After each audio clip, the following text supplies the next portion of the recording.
Bueno, empezamos entonces.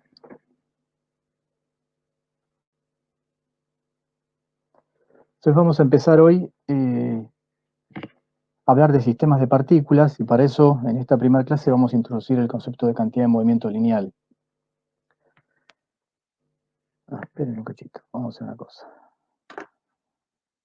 Por las dudas.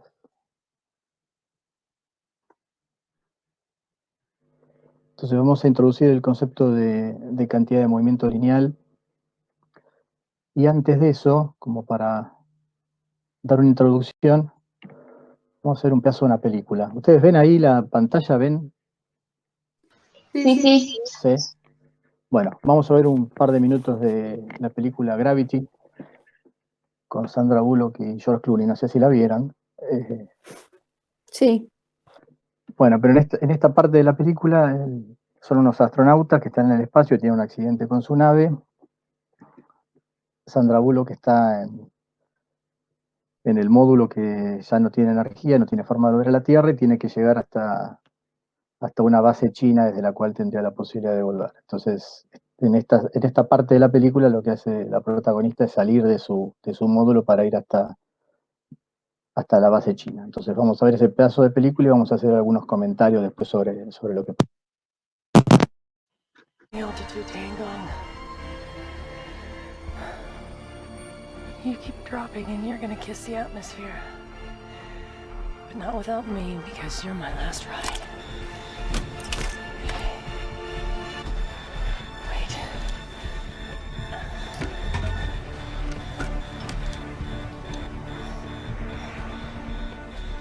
5, 4, 3. No, we're just driving. Let's go home.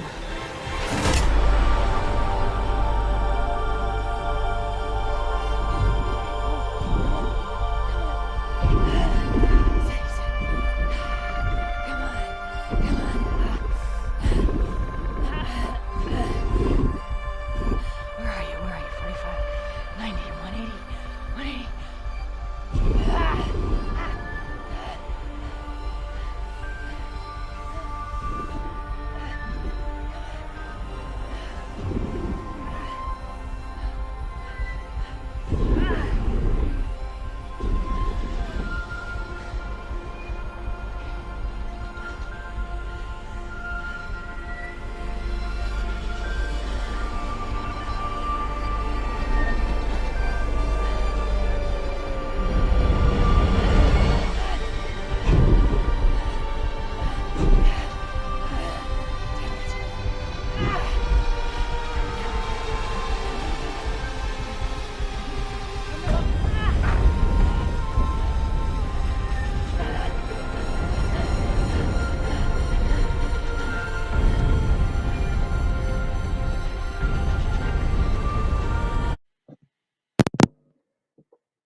Bueno, entonces como vieron, si bien no es el final de la película, la sección, la parte esta de la película tiene un final feliz porque la protagonista alcanza, por muy poquito, porque casi no lo logra, pero alcanza a llegar a la estación a la que quería llegar.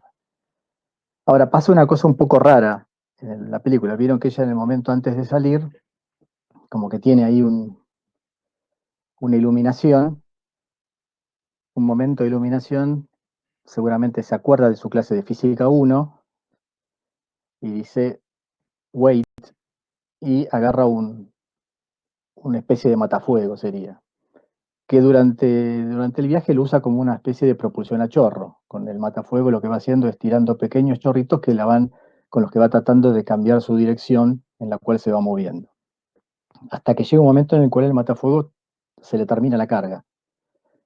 Y ya ahí el matafuego pasó a ser algo inútil, porque no tiene forma de cambiar su dirección una vez que el matafuego terminó su carga. Y en ese momento preciso podemos suponer que nuestra protagonista se convierte en el ejemplo más claro que podemos tener de una partícula libre. En ese momento, cuando la carga del matafuego se termina, ella se está moviendo con una cierta velocidad que claramente vemos que se está alejando de la nave o no está yendo hacia la base a la que quiere llegar. Y podemos pensar al astronauta como una partícula libre, una partícula que no está interactuando con ninguna otra partícula del universo. La primera ley de Newton nos dice que se va a seguir moviendo con esa velocidad constante por los siglos de los siglos, y va a ser probablemente chatarra espacial en muy poco tiempo. Pero como esto es Hollywood, o por ahí eso es lo que podemos llegar a desconfiar nosotros, un instante después pasa algo mágico, o no tan mágico tal vez, después lo vamos a ver, de forma tal que su velocidad cambia. El vector velocidad que antes apuntaba hacia el espacio profundo, ahora empieza a tener una componente hacia la estación a la que ya se quería dirigir. Entonces ahí nos ponemos un poquito suspicaces y desconfiamos. Hollywood sabemos que en general tuerce un poco las cosas para tener finales felices. Entonces decimos, bueno, está torciendo la ley de la física también. Hay algo acá que tal vez no termina de cerrar. ¿Cómo puede ser si tenía una partícula libre? Yo sé que la partícula libre se tiene que mover con velocidad constante. ¿Cómo puede ser que su velocidad haya cambiado de un instante para otro? ¿Qué es lo que está fallando? ¿Está fallando la primera ley? No, claramente la primera ley no falla. La primera ley no puede fallar. Lo que está fallando en este momento, tal vez, es considerar al astronauta como una partícula. Y en realidad lo que tenemos que considerar es a un sistema de partículas formado por el astronauta y el matafuego. Y cuando tenemos un sistema de partículas, es decir, un sistema donde hay más de una partícula, es posible que haya interacción entre esas partículas. Y tenemos que considerar esa interacción si queremos ver el movimiento de cada una de las partículas individuales. Entonces, a partir de tratar de entender eso, es que vamos a poder entender qué es lo que pasó en esa escena de la película, cómo es posible que lo que para nosotros era una partícula libre, de golpe en medio del espacio haya cambiado su dirección de movimiento y haya tenido la posibilidad de llegar hacia la estación espacial cuando parecía un instante antes que era algo completamente imposible. Entonces vamos a empezar a estudiar esa interacción dentro de sistemas de partículas para poder, de esa manera vamos a poder un poco explicar y comprender qué fue lo que pasó en esa escena de la película. Entonces, en situaciones en generales en las que tenemos más de una partícula en nuestro sistema y esas partículas interactúan, entonces podemos pensar en situaciones como, no sé, golpear una pelotita de tenis con una raqueta o patear una pelota o tener dos bolas de billar que chocan entre ellas. Esa interacción que se produce entre los elementos que forman parte de mi sistema de partículas genera una fuerza que actúa durante un periodo muy corto y además que varía en el tiempo. En general no es una fuerza constante, lo que hace que querer analizar esas situaciones a través de la segunda ley sea extremadamente difícil.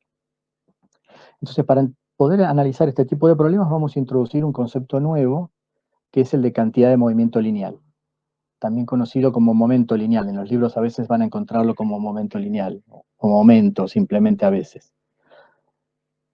Yo prefiero un poco la otra terminología, cantidad de movimiento lineal. Entonces, ¿qué es lo que pasa cuando tenemos un sistema de partículas y esas partículas interactúan entre ellas? Entonces, pensemos en el ejemplo que vimos recién, un astronauta flotando en el espacio, donde mi sistema ahora no es solo el astronauta. No tengo una partícula que sea el astronauta, sino que tengo un sistema formado por el astronauta y, en este caso, el objeto que sostenía, que era el matafuego. ¿Qué pasa cuando el astronauta tira el matafuego? Si suponemos que este es el astronauta, el punto rojo, y el punto verde es el matafuego, al tirarlo le está haciendo una fuerza, que llamamos F12, una fuerza que el astronauta hace sobre el matafuego. Pero si pensamos en la tercera ley de Newton, sabemos entonces que el matafuego le va a hacer al astronauta una fuerza igual y opuesta. Entonces, si el astronauta tiró el matafuego en esta dirección, el matafuego va a hacer sobre el astronauta una fuerza en el sentido opuesto, con la misma dirección de acción, pero con sentido opuesto. O sea que el astronauta, como resultado de haber tirado el matafuego en una dirección, va a salir moviéndose en la dirección opuesta a la que tiró. Y eso fue exactamente lo que pasó en ese momento. El astronauta tuvo un segundo momento de iluminación cuando se queda sin carga el matafuego, que lo he venido usando como sistema de propulsión. Volvió a colarse de sus clases de física y dijo, bueno, puedo ser considerada ahora como un sistema de partículas. Yo soy una partícula, el matafuego es otra, si yo le hago una fuerza al matafuego, él me va a hacer una fuerza a mí. Entonces yo individualmente ya no soy una partícula libre, porque va a haber alguien que está interactuando conmigo, que es el matafuego, me va a hacer una fuerza y puedo cambiar mi dirección de desplazamiento, que es exactamente lo que necesitaba para no quedar flotando en el espacio por los siglos de los siglos y convertirse en chatarra espacial, sino cambiar su dirección y llegar hasta la estación a la que quería llegar. Entonces vamos a analizar una situación general parecida a esta, con dos partículas interactuando, como muestran la figura. Tenemos una partícula de masa m1, una partícula de masa m2, cada una se están moviendo con una cierta velocidad y de alguna manera interactúan. Podemos pensar que son dos bolas de billar que chocan, una raqueta que le pega a una pelotita, un jugador que patea una pelota de fútbol, cualquier tipo de interacción entre dos objetos. Entonces, como vimos,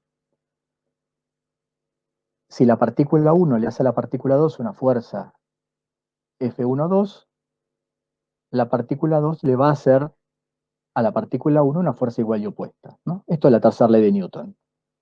Las fuerzas aparecen siempre de a pares en la naturaleza, y cuando dos partículas interactúan, hay dos fuerzas iguales y opuestas sobre cada una de las partículas. De forma tal que yo puedo escribir que la suma de esas dos fuerzas, paso esto sumando al otro lado, la suma de esas dos fuerzas me tiene que dar 0. ¿Sí? Si aplicamos la segunda ley de Newton para cada una de las partículas individuales ahora que forman mi sistema, la fuerza 2,1 será igual, esta es la fuerza que la partícula 2 hace sobre el objeto, sobre la masa 1, o sea, esta, será igual a la masa 1 por su aceleración, y la fuerza 1,2 será igual a la masa 2 por la aceleración. Volvemos a reescribir esa expresión acá para tenerla, y ahora voy a escribir las aceleraciones de cada una de las partículas como las derivadas de su velocidad respecto del tiempo. Entonces la aceleración 1 será la derivada de la velocidad 1 respecto del tiempo, la aceleración 2 será la derivada de la velocidad 2 respecto del tiempo. Si suponemos que las masas de las partículas no cambian, porque cada una de las partículas que forman parte de mi sistema no pueden cambiar su masa, no pueden ganar ni perder masa, puedo meter a la masa dentro de la derivada en cada uno de los casos y tener la derivada de m1v1 respecto de t más la derivada de m2v2 respecto de t. Y como la derivada es conmutativa con la suma, puedo sacar la derivada fuera de toda esta suma y escribir la derivada respecto del tiempo de la suma m1v1 más m2v2. Y eso es igual a 0. Al ser su derivada igual a 0, lo que está dentro de la derivada tiene que ser constante. O sea que la suma del producto de la masa 1 por la velocidad 1 más la masa 2 por la velocidad 2 tiene que ser constante. Entonces vemos que esta cantidad que aparece acá adentro, masa por velocidad, parece ser de alguna manera importante, ya que la suma de estas cantidades para las partículas dentro de un sistema aislado tiene que permanecer constante. Entonces a esa cantidad le vamos a dar un nombre y le vamos a llamar cantidad de movimiento lineal. Entonces definimos la cantidad de movimiento lineal de una partícula, de un objeto que se modela como partícula, de masa m que se está moviendo con una velocidad v, como el producto de su masa por su velocidad. Entonces a esa cantidad la vamos a denominar con la letra P minúscula. Entonces la cantidad de movimiento lineal de una partícula será igual al producto de su masa por su velocidad. Como es el producto de un escalar por un vector, también va a ser un vector. Es decir, que va a tener componentes, y esas componentes van a estar asociadas con las componentes del vector velocidad. Si estamos en el espacio, tendremos tres componentes, una en cada una de las tres direcciones perpendiculares. Las unidades serán unidades de masa por unidad de velocidad, es decir, unidad de masa por unidad de longitud dividido unidad de tiempo. En el sistema internacional, eso es kilogramo metro sobre segundo y no recibe ningún nombre en particular.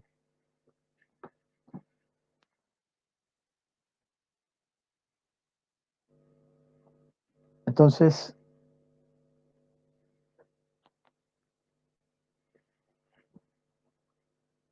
con esta definición que hicimos, la última expresión que teníamos, que la derivada de esta suma era igual a 0, la vamos a escribir ahora escribiendo a m por b con la definición que hemos hecho recién, es decir, igual a la cantidad de movimiento lineal de la partícula 1, m2b2 es la cantidad de movimiento lineal de la partícula 2.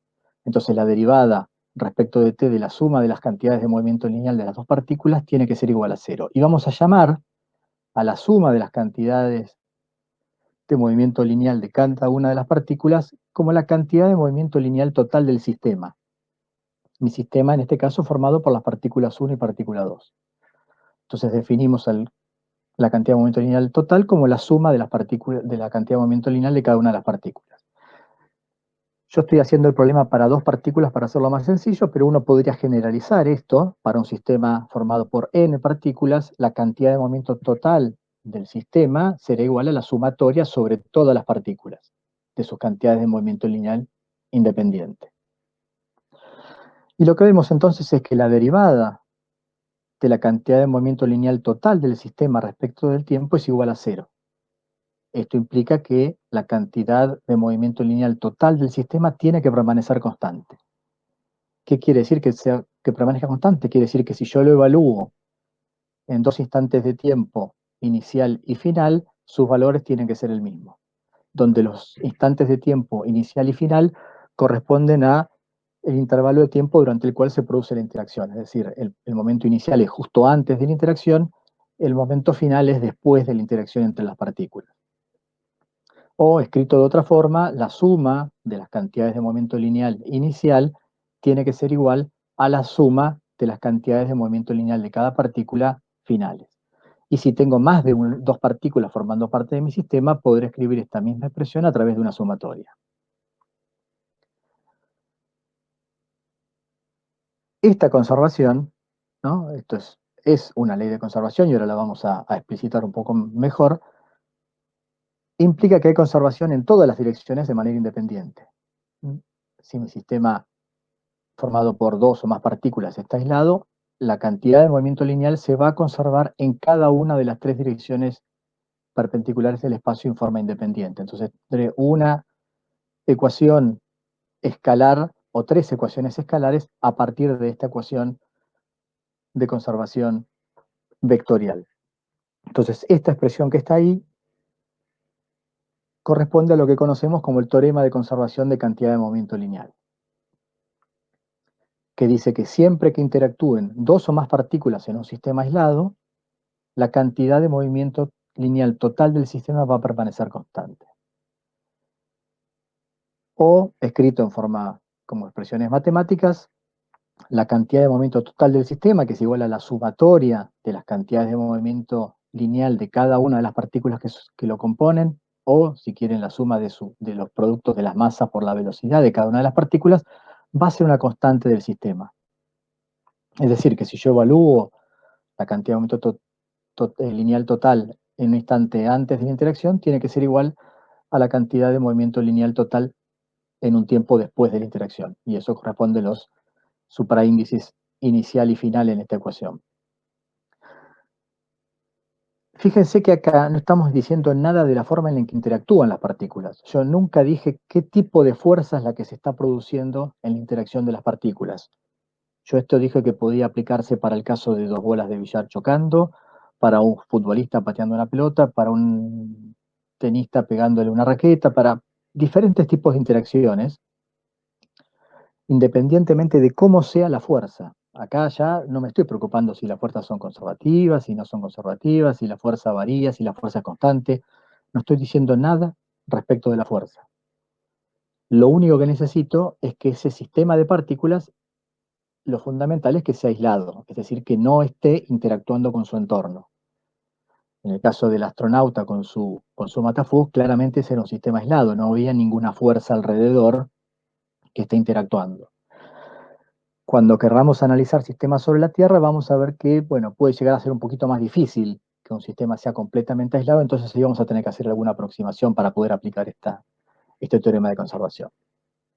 Entonces tenemos un segundo teorema de conservación, acuérdense, el primero era el teorema de conservación de la energía mecánica, ahora tenemos un segundo teorema de conservación, tal vez uno de los más importantes que veamos durante la materia, de la cantidad de movimiento lineal de un sistema. Lo que es fundamental es tener en cuenta, no me importa cómo interactúan las partículas dentro del sistema, lo único que me importa es que ese sistema lo pueda considerar aislado, es decir, que no haya interacción del sistema con el entorno. Como habíamos dicho, esta ley de conservación vectorial va a implicar ecuaciones escalares, tantas como dimensiones importantes en mi sistema tenga. Entonces, en general tendremos 3 ecuaciones de conservación, una para cada una de las direcciones perpendiculares en un sistema tridimensional. Entonces veamos cómo se aplica en un problema muy sencillo relacionado un poco con el problema inicial que planteamos. Entonces, pensemos que tenemos un astronauta de masa 100 kilogramos que está flotando en reposo en el espacio. Y en un momento tira hacia adelante un matafuego. Adelante es una dirección arbitraria que defino, después veremos cómo la ponemos, pero tira en alguna dirección un matafuego de 1 kilogramo con una rapidez de 10 metros sobre segundo. Entonces me pregunto con qué velocidad se va a mover el astronauta después de haber tirado el matafuego. Entonces lo primero que tenemos que hacer es considerar nuestro sistema de partículas formado por el astronauta más el matafuego. Entonces van a ser, el astronauta va a ser una de las partículas, el matafuego será la otra.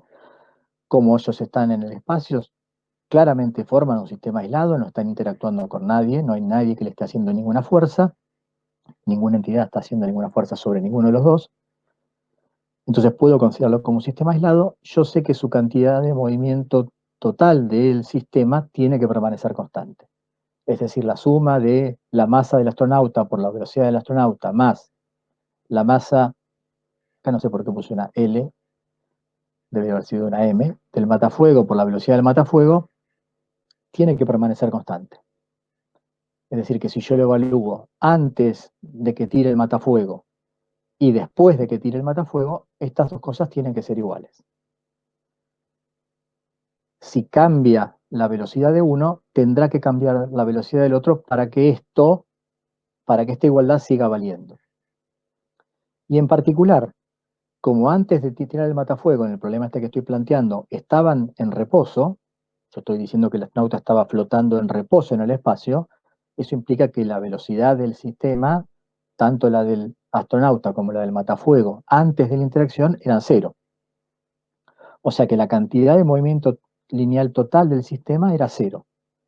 Es decir, que después de la interacción, la cantidad de movimiento lineal total del sistema también tiene que ser 0. Ahora, yo sé que después de la interacción, el matafuego se mueve con una cierta rapidez. Bueno, eso implica entonces que el astronauta va a tener que también moverse de forma tal que esta suma siga dándome 0, como me daba al principio de la interacción. Entonces, simplemente de acá, como conocemos la velocidad del matafuego después de la interacción, porque eso es lo que me da el problema, podemos despejar la velocidad del astronauta después de la interacción, después de que tira el matafuego. Entonces, de acá simplemente lo que hacemos es despejar. Despejamos de esta igualdad,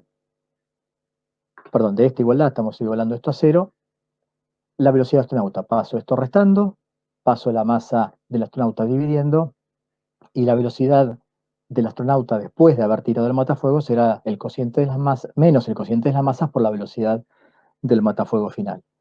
Si hacemos las cuentas, eso nos da menos 0,1 metros sobre segundo en la dirección y, porque yo escribí, fíjense que elegí un sistema de referencia donde elegí esa dirección hacia adelante, hacia la cual tira el matafuego, como la dirección X positiva. Y escribí la velocidad del matafuego como 10 metros sobre segundo en Y. Con esa elección de sistema de referencia, la velocidad del astronauta después de la interacción me da menos 0,1 metros sobre segundo en Y. Es decir, que si la linterna se movía hacia la derecha, por eso es que puse una L, ahora me acordé. Había puesto linterna originariamente, por eso es la L, después no lo cambié. Si el matafuego, en este caso estamos hablando del matafuego, se mueve hacia la derecha, el astronauta se va a mover hacia la izquierda. Y si calculamos después la suma de los momentos lineales del matafuego más la linterna, más el matafuego más el astronauta, vamos a ver que la suma me da 0.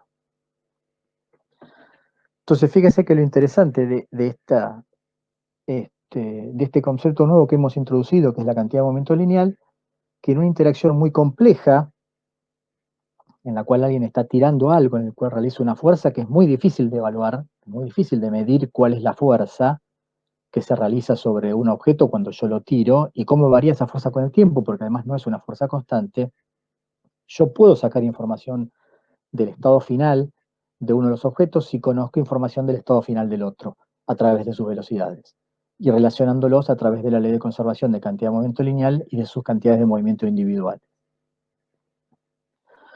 ¿Cómo vamos hasta acá? ¿Alguna duda? Bien. Bien. Bueno. Cualquier cosa, avisen, por favor, y pregunten.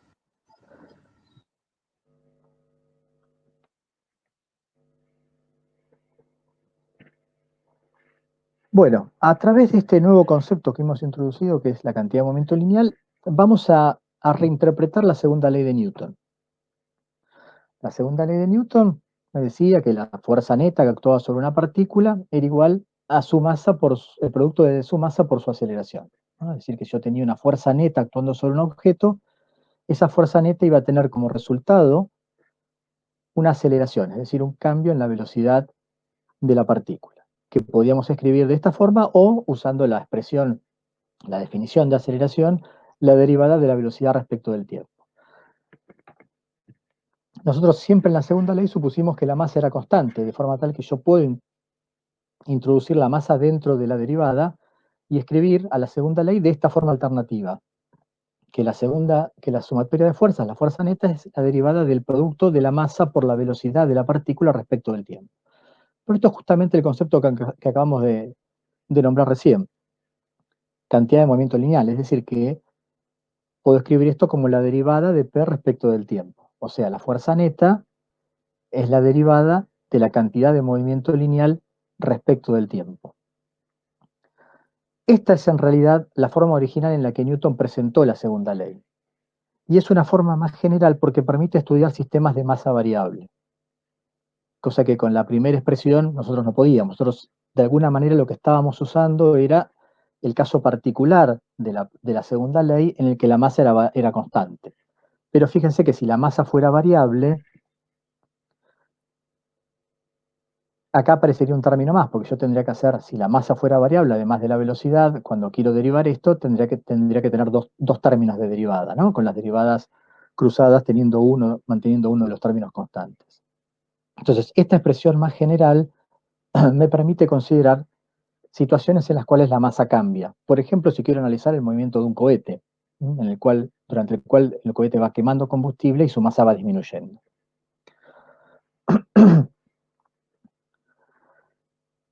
Entonces, lo que vemos es que la cantidad de movimiento lineal cambia cuando hay una fuerza neta aplicada.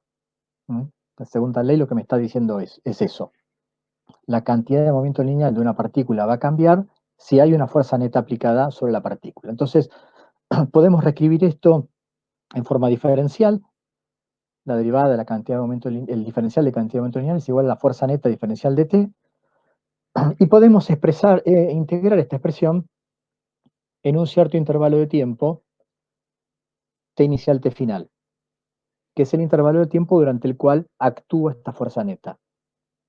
Si yo integro esto, lo que obtendré de acá es delta P, es decir, P final menos P inicial, y esto va a ser igual a la integral entre T inicial y T final de la fuerza neta diferencial de tiempo. Fíjense que para poder integrar esto, para poder hallar el valor de esta integral, tengo que conocer cómo varía la fuerza neta en el tiempo, algo que muchas veces no vamos a poder conocer. Pero lo que me está mostrando esto es que la variación de la cantidad de movimiento va a estar asociada con la integral de la fuerza a lo largo del tiempo. Si yo puedo conocer la forma en que la fuerza varía e integro esa fuerza en el intervalo de tiempo durante el cual la fuerza actúa, podré conocer cómo cambia la cantidad de movimiento de mi sistema, o de mi partícula en este caso, porque ahora estoy mirando una partícula individual. El lado derecho de esta expresión, es decir, la integral de la fuerza neta en el tiempo, se conoce como impulso de la fuerza neta que actúa en el intervalo t inicial a t final. Es decir, que definimos el impulso de una fuerza como la integral en el intervalo del tiempo durante el cual esa fuerza neta actúa. Es solamente una definición. en el caso particular de que tengamos una fuerza que actúa solamente con una componente, es decir, una fuerza que solamente tiene componente en el eje X, por ejemplo, el impulso lo podremos escribir como el impulso en X en la dirección Y, y esto será igual a la integral, ahora de una sola variable, de la fuerza X diferencial de t. Es decir, que la componente en X del impulso la podemos escribir como la integral entre el tiempo inicial y el tiempo final durante el cual la fuerza actúa de la sumatoria o la fuerza neta diferencial de t. Recuerden que esto representa el área bajo la curva en el intervalo t inicial a t final. O sea que el impulso lo podemos pensar como el área bajo la curva de la fuerza X o fuerza neta X actuando sobre mi partícula. Esta expresión es lo que se conoce como el teorema de impulso cantidad de movimiento lineal. Es decir, la expresión que teníamos en la transparencia anterior, donde la variación de la cantidad de movimiento lineal era igual al impulso, es lo que se conoce como teorema de impulso y cantidad de movimiento lineal. El cambio en la cantidad de movimiento de una partícula es igual al impulso de la fuerza neta que está actuando sobre ella.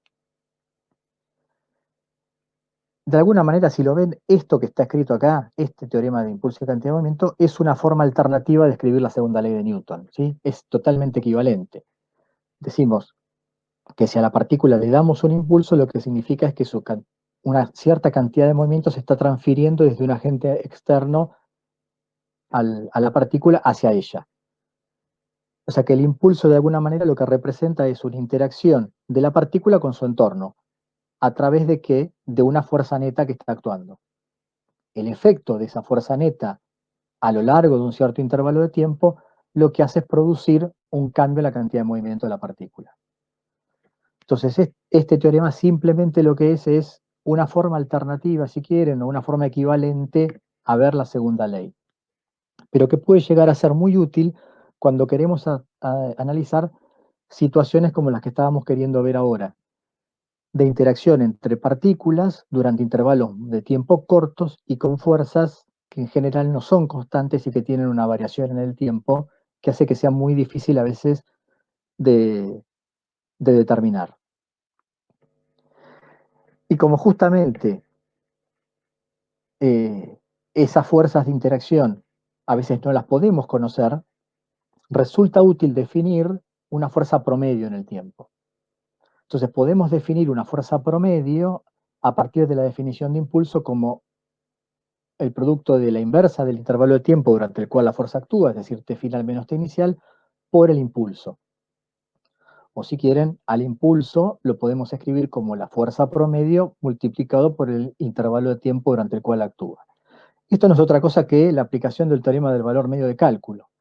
Como el impulso es el área bajo la curva de la fuerza F, o de la fuerza neta F, yo puedo encontrar un valor de fuerza constante tal que el área de este rectángulo sea igual al área bajo la curva F. Entonces la fuerza promedio la podemos interpretar como una fuerza constante que daría a la partícula en el intervalo delta t el mismo impulso que la fuerza variable, de forma tal que el área bajo la curva F es igual al área de este rectángulo, o sea, el área bajo la curva F constante igual a F promedio. Si nosotros conociéramos la expresión de la fuerza, podríamos calcular la integral directamente, pero como en general no vamos a conocer la expresión de la fuerza, muchas veces lo que uno hace cuando tiene interacciones de este tipo es calcular cuál es la fuerza promedio equivalente a la fuerza que actuó durante la interacción, que me da el mismo efecto, es decir, me da el mismo impulso.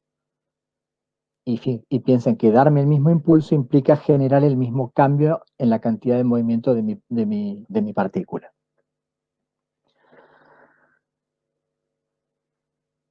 Siempre que hagamos este tipo de suposiciones o que analicemos este tipo de problemas, vamos a usar lo que se conoce como la aproximación del impulso. ¿Qué es la aproximación de impulso? Como decía hoy, cuando miramos este tipo de interacciones dentro del sistema de partículas, lo que necesitamos es, para aplicar, por ejemplo, el teorema de conservación de cantidad de movimiento lineal, es que el sistema es aislado, es decir, que sobre el sistema no está actuando ninguna otra fuerza. Y las únicas fuerzas que actúan son las fuerzas de interacción entre las partículas que forman parte de mi sistema.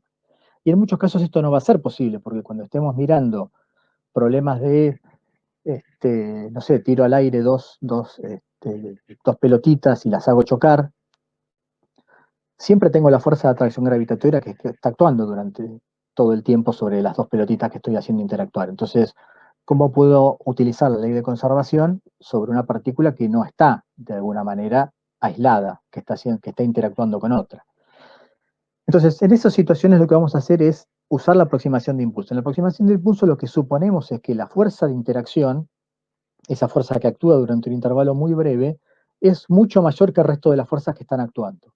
Y en el intervalo de tiempo durante el cual se produce la interacción, que es un intervalo de tiempo muy pequeño, las partículas no se mueven debido al resto de las fuerzas que están actuando sobre ellas. Entonces puedo suponer que en ese intervalo de tiempo, muy pequeño durante la interacción, el resto de las fuerzas no actúan y la única fuerza que está actuando es la fuerza de interacción. Entonces podemos reemplazar lo que es la fuerza neta, donde acá tengo que poner en la sumatoria a todas las fuerzas que estén actuando sobre mi partícula, por una única fuerza que será la fuerza de interacción, que actúa solamente durante el intervalo en el cual la partícula está interactuando con la otra. Entonces, P inicial y P final se va a referir a un instante infinitesimal antes de la interacción, supóngase que sea un choque, una colisión entre dos objetos, y P final va a ser un instante exactamente después, infinitesimalmente después de la interacción. Bajo esa aproximación de impulso, me puedo olvidar del resto de las fuerzas. Entonces podré aplicar la aproximación de impulso para una única fuerza en lugar de usarlo para la fuerza neta. Podré aplicar la conservación de cantidad de movimiento lineal, aún en casos en los cuales tenga sistemas de partículas que no sean sistemas aislados, sino que estén de alguna manera interactuando, en el caso particular de objetos que se encuentren sobre la superficie de la Tierra, interactuando con el centro de la Tierra y tener aplicadas la fuerza gravitatoria, la fuerza peso sobre ellos. Entonces, un ejemplo muy sencillo en el cual podemos aplicar esta expresión que vimos recién para la fuerza neta, de un jugador que está pateando una pelota de fútbol. Entonces tenemos un futbolista que patea una pelota de 0,45 kilogramos en reposo, y el tiempo de interacción, es decir, el tiempo durante el cual están en contacto el botín del futbolista y la pelota, es de 5 por 10 a la menos 2 segundos aproximadamente. Y la pelota sale con una velocidad final que va a tener un valor de 30 metros sobre segundo. Entonces yo quiero saber cuál fue la fuerza promedio que el futbolista hizo sobre la pelota. Entonces para eso vamos a usar esta definición que tenemos acá, ¿sí? Que el impulso es igual a la fuerza promedio multiplicada por el intervalo de tiempo durante el cual la interacción se produce. Y recordemos el teorema de impulso y cantidad de movimiento lineal que me dice que el impulso es igual a la variación de la cantidad de movimiento. Entonces al impulso lo puedo escribir como delta P, es decir, a la variación de cantidad de movimiento durante el intervalo de interacción, en este caso durante el intervalo en el cual el futbolista patea la pelota. Entonces de ahí puedo despejar que la fuerza promedio va a ser el impulso dividido el intervalo de tiempo, y al impulso lo voy a escribir, en este caso como voy a buscar solamente el módulo de la fuerza promedio, puedo escribir el módulo del impulso. El módulo del impulso será el módulo de la variación de la cantidad de movimiento de la pelota. Es decir, la cantidad de movimiento lineal de la pelota en el estado final, menos la cantidad de movimiento de la pelota en el estado inicial. En el estado final la pelota se movía con 30 metros sobre segundo, en el estado inicial la pelota estaba en reposo, o sea que el inicial es 0, el final es su masa por su velocidad, en este caso 30 metros sobre segundo. Dividido el intervalo de tiempo, esto me da como resultado 270 newtons, es decir que la fuerza que el futbolista hizo sobre la pelota en el momento de patearla fue de 270 newtons. Fíjense que esta fuerza comparada con el peso, si la pelota pesa medio kilo, 0,45 kilogramos, esto es 9, o sea, el peso son aproximadamente unos 5 newton. Entonces vemos que es bastante menor que la fuerza que estamos haciendo al patearla. Entonces tiene sentido en esta condición aplicar lo que conocemos como aproximación de impulso. Yo acá, cuando calculé el impulso de la pelota, es decir, la variación de su cantidad de movimiento, no puse la fuerza peso.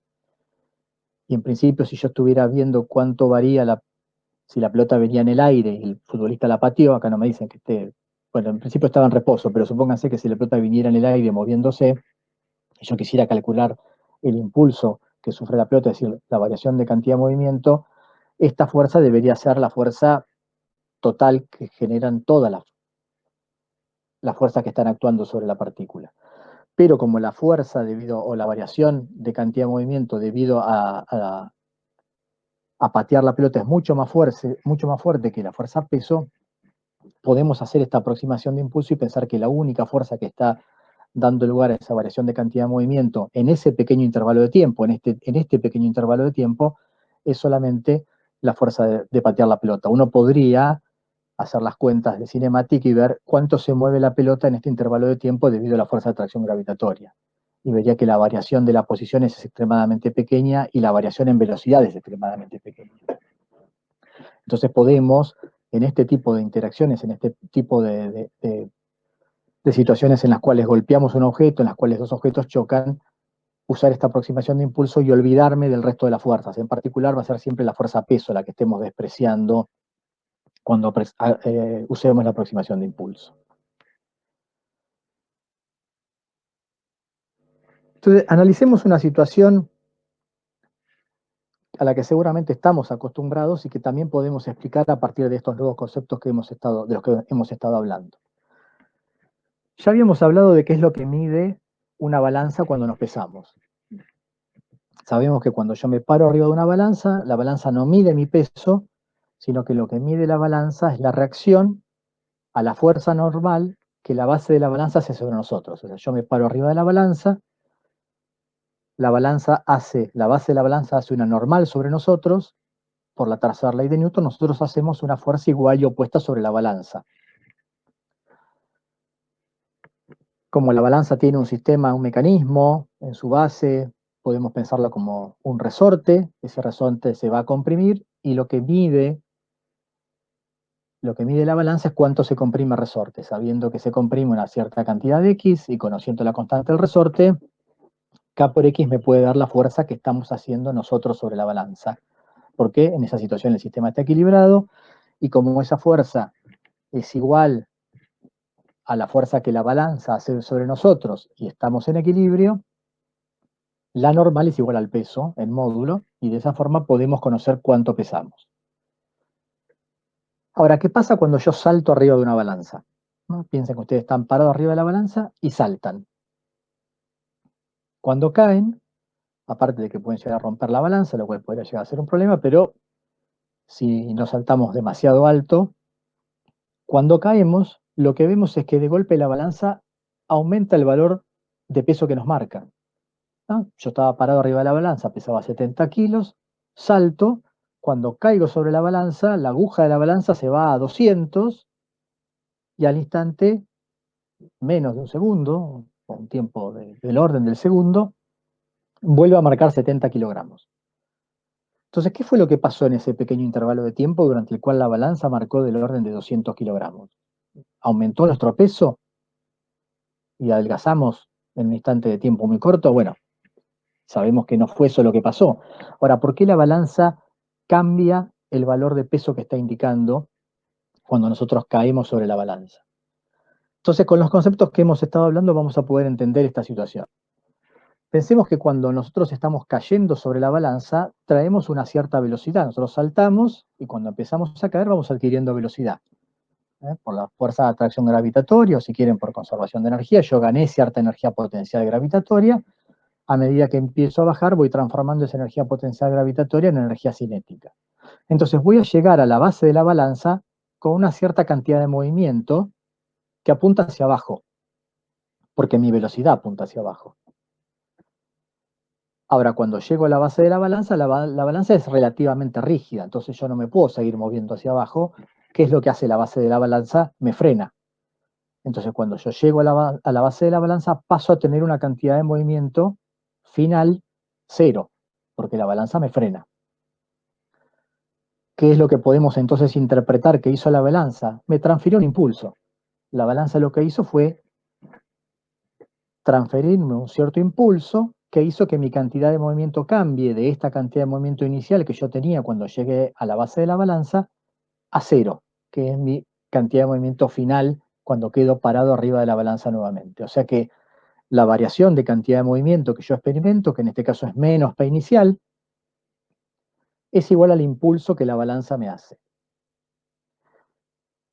¿Y qué quiere decir que la balanza nos hace un impulso? Bueno, un impulso ya vimos que es una fuerza que actúa en un cierto intervalo de tiempo. Es decir, que la fuerza que nos hace la balanza, la normal,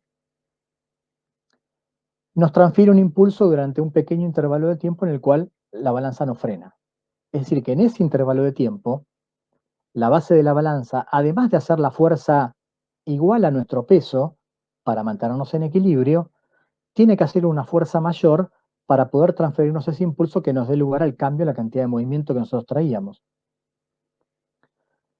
Es decir, que nosotros graficamos el valor de la fuerza normal en el tiempo. Cuando nosotros caemos, nosotros saltamos, la normal se hace 0 porque no estamos más sobre la balanza, pero cuando caemos, la normal crece de golpe muy fuerte, toma un valor muy grande para poder transferirnos a nosotros un cierto impulso. Esta área que está acá, el área de esta curva que está acá, es igual a la variación de nuestra cantidad de movimiento desde que caímos hasta que nos frenó la balanza. Una vez que nos frenamos y que nuestra velocidad vuelve a ser 0, la normal vuelve a tomar el valor constante igual a nuestro peso y la balanza vuelve a marcar el valor correcto de nuestro peso en el display. Pero durante un pequeño intervalo de tiempo en el cual duró la interacción, nosotros caímos y la balanza nos frenó, el valor de la normal, que era la fuerza que la balanza nos hacía a nosotros, tomó un valor mayor. Como la normal es la fuerza que la balanza hace sobre nosotros hacemos sobre la balanza una fuerza igual y opuesta. O sea que nosotros estamos haciendo sobre la balanza una fuerza que tiene esta misma forma. Como está la fuerza que hacemos sobre la balanza, y esa es la fuerza que mide la balanza nos muestra un peso mayor en ese intervalo de tiempo. Y una vez que nos frenamos, la balanza se estabiliza y la fuerza vuelve, o la balanza vuelve a mostrar nuestro peso. Entonces esto es lo que pasa cada vez que algo cae sobre el piso y se frena. Si yo tiro algo sobre el piso, se frena. ¿Por qué se frena? Porque el piso, la superficie sobre la cual cayó, le transfirió un impulso al objeto, le hizo una fuerza. Y esa fuerza es la normal, la misma normal que le hace cuando el objeto está apoyado, lo que pasa es que ahora la fuerza en ese intervalo de tiempo fue más grande. Si un objeto cae sobre el piso y yo quiero graficar la fuerza que el piso le hace al objeto, la forma tiene exactamente esta misma forma que yo dibujé acá. Durante el intervalo de interacción es una fuerza grande, este intervalo de tiempo es un intervalo muy chiquito, y acá lo que hace lo que hace el piso, la superficie sobre la cual el objeto cae, es transferirle impulso al objeto. ¿Para qué? Para frenarlo, porque el objeto traía una cierta cantidad de movimiento hacia abajo, y yo lo que necesito es que, como el piso sobre el cual está cayendo, la superficie sobre la cual está cayendo es una superficie rígida y el objeto no lo puede atravesar, yo necesito que pase de tener una cierta cantidad de movimiento hacia abajo a una cantidad de movimiento igual a 0. Para cambiar la cantidad de movimiento de un objeto, ¿qué tengo que hacer? Aplicarle un impulso. Entonces, este impulso, el área bajo este pedazo de curva, es la fuerza que hace la superficie para frenar el objeto. Después la fuerza se estabiliza y pasa a ser igual a la normal, o el peso del objeto, simplemente para mantenerlo en equilibrio sobre la superficie. ¿Queda claro esta explicación? Sí, profe. Sí. Bueno, entonces acá tenemos otro ejemplo. Acuérdense que siempre que decimos la normal no es igual al peso, ¿eh? Y bueno, el ejemplo primero que hacemos es poner el objeto en un plano inclinado para mostrar que la normal no es igual al peso. Bueno, pero en estas situaciones tampoco la normal es igual al peso. Y acá no estoy sobre un plano inclinado, estoy sobre una superficie horizontal. Pero si yo lo que estoy haciendo es tirando, dejando caer un objeto sobre una superficie, la normal tiene una forma de variación más o menos parecida a esta curva que está acá. durante la interacción entre el objeto y la superficie, se produce una fuerza mayor al peso hasta que el objeto es frenado. A partir de ahí, sí, la normal pasa a ser igual al peso del objeto que queda sobre su superficie.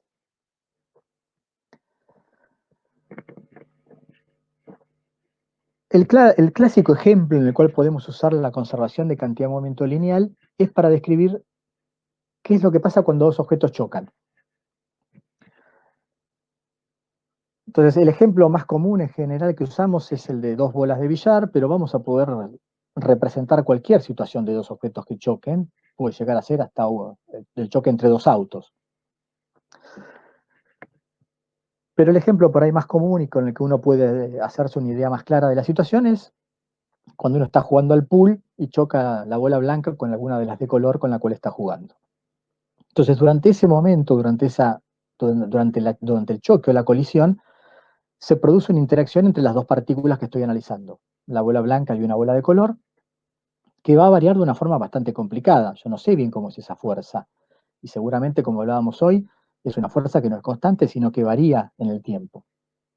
Pero si yo considero a mi sistema como formado por esas dos partículas, por las dos bolas que están chocando, puedo suponer que ese sistema es un sistema aislado, por lo tanto, la cantidad de movimiento total del sistema tiene que permanecer constante, porque esa fuerza que se produce entre las dos bolas van a ser las fuerzas de interacción, que van a ser fuerzas internas al sistema, fuerzas producidas o relacionadas con la tercera ley de Newton.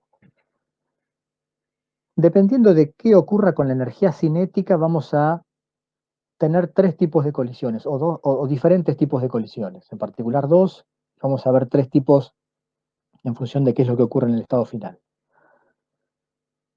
Entonces, siempre que haya una colisión, y yo considero a mi sistema como compuesto por los dos objetos que están chocando, la cantidad de movimiento total del sistema va a permanecer constante. Ahora bien, la energía cinética del sistema ya es una cosa diferente, y eso no necesariamente va a permanecer constante en una colisión. Entonces, dependiendo qué es lo que pase con la energía cinética, vamos a poder tener choques elásticos. Cuando hablamos de un choque elástico, lo que estamos diciendo es que la energía cinética del sistema permanece constante. El ejemplo más parecido en la vida real a una colisión elástica es la colisión entre dos bolas de billar. En esa colisión podemos llegar a considerar que la colisión es elástica y la energía cinética se conserva, aunque siempre alguna pequeña cantidad se pierde por deformación.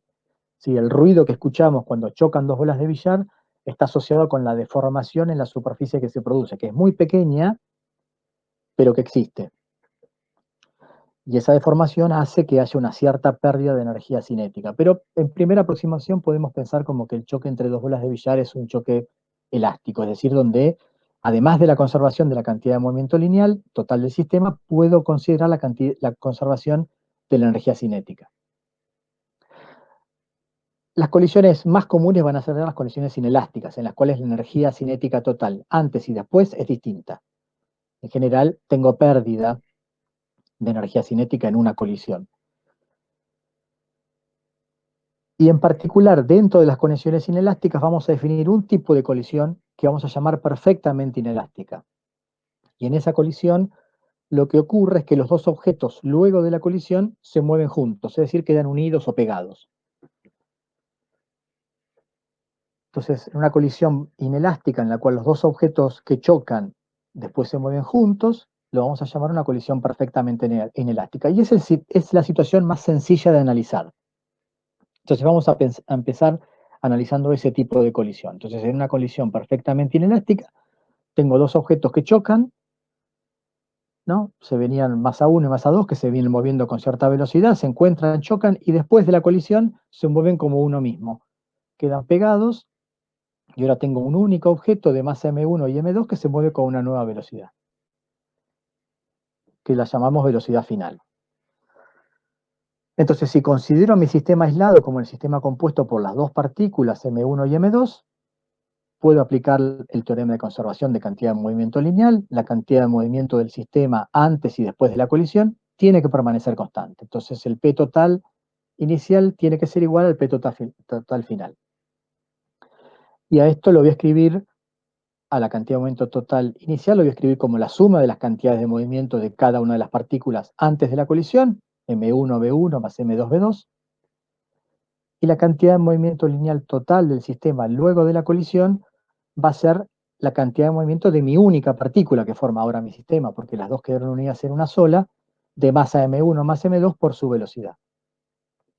Entonces fíjense que si yo conozco las velocidades iniciales de cada una, simplemente puedo despejar la velocidad final de la nueva partícula que se formó por la unión de las dos a partir de esta ecuación, y la velocidad final será m1v1 más m2v2 dividido la masa total de las dos partículas.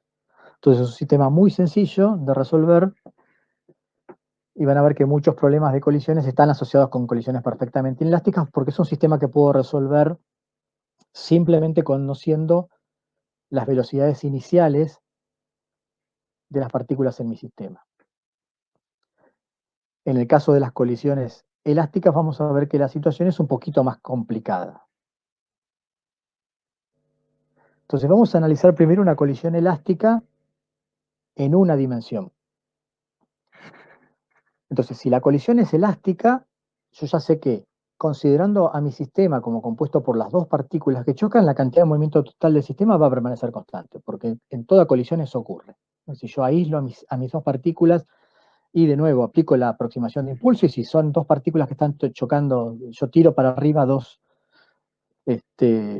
pelotitas de tenis y las hago chocar en el aire, bueno, yo ahí no podría aplicar la conservación de la cantidad de movimiento lineal, porque no es un sistema aislado. Sobre las pelotitas está aplicada sobre cada una de las dos la fuerza de atracción gravitatoria, la fuerza peso, entonces no es un sistema aislado. El entorno está haciendo alguna fuerza sobre mi sistema. Pero yo puedo aplicar la aproximación de impulso, de la que hablamos hoy.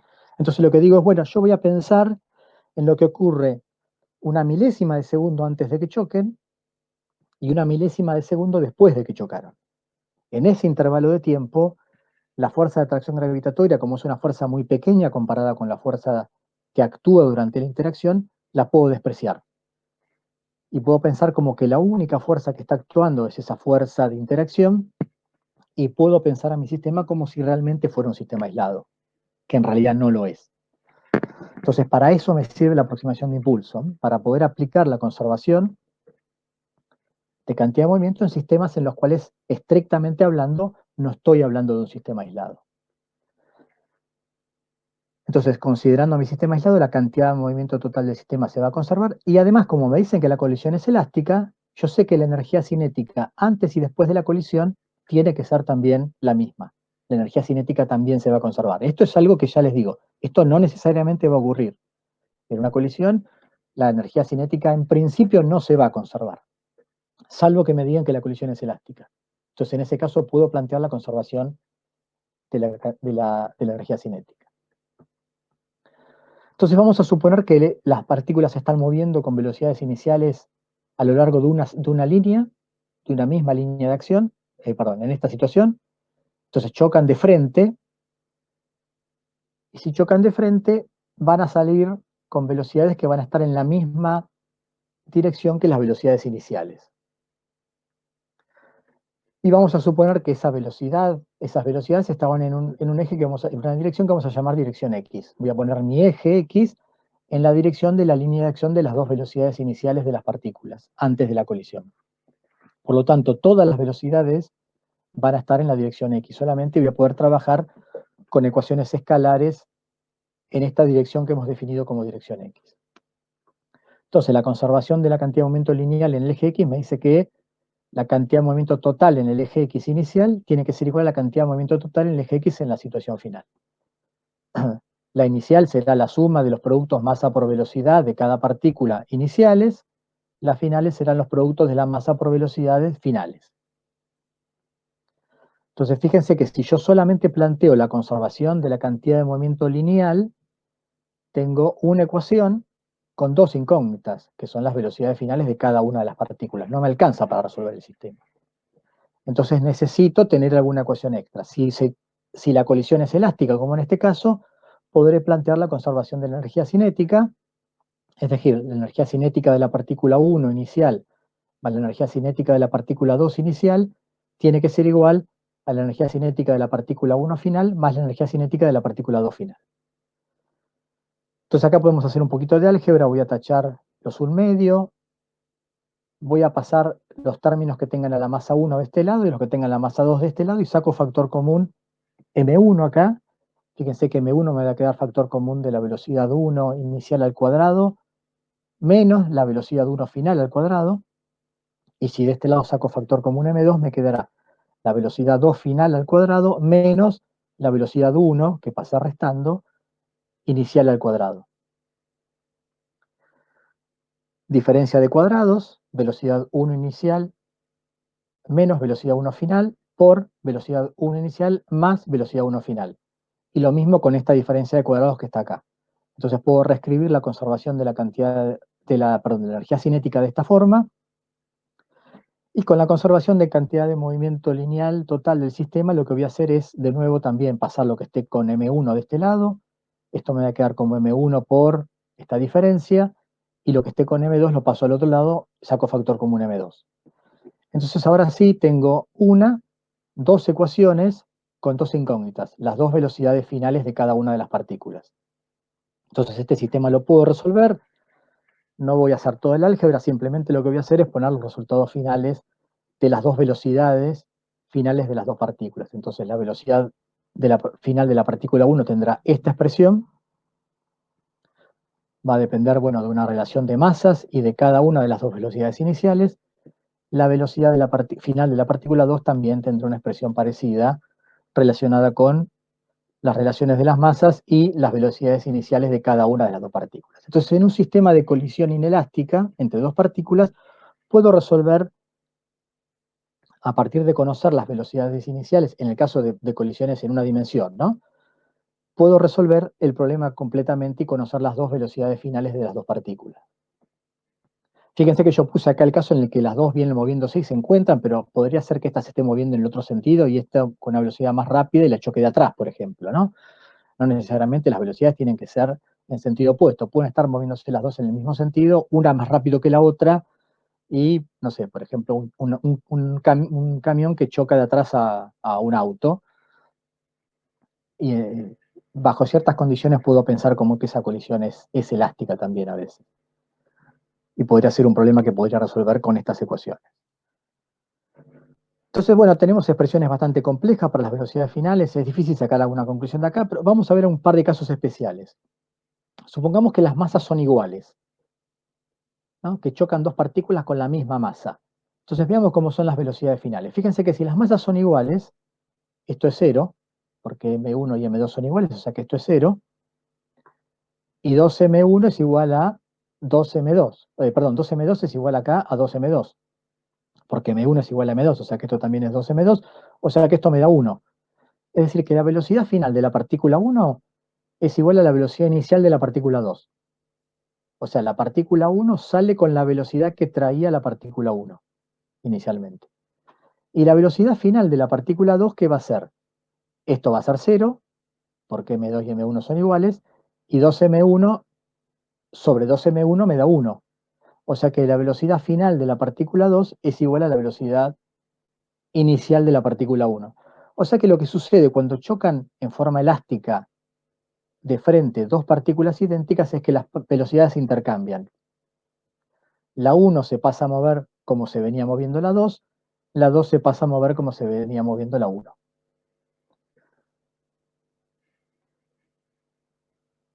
¿Qué pasa si la masa 2 es mucho más grande que la masa 1 y la suponemos inicialmente en reposo? Es decir, que tengo una pelota muy grande, supóngase que hago chocar una pelotita de ping-pong contra una bola de billar, una bola de bowling, que está quieta inicialmente. Entonces tiro la pelotita de ping-pong sobre la bola de bowling. ¿Qué pasa?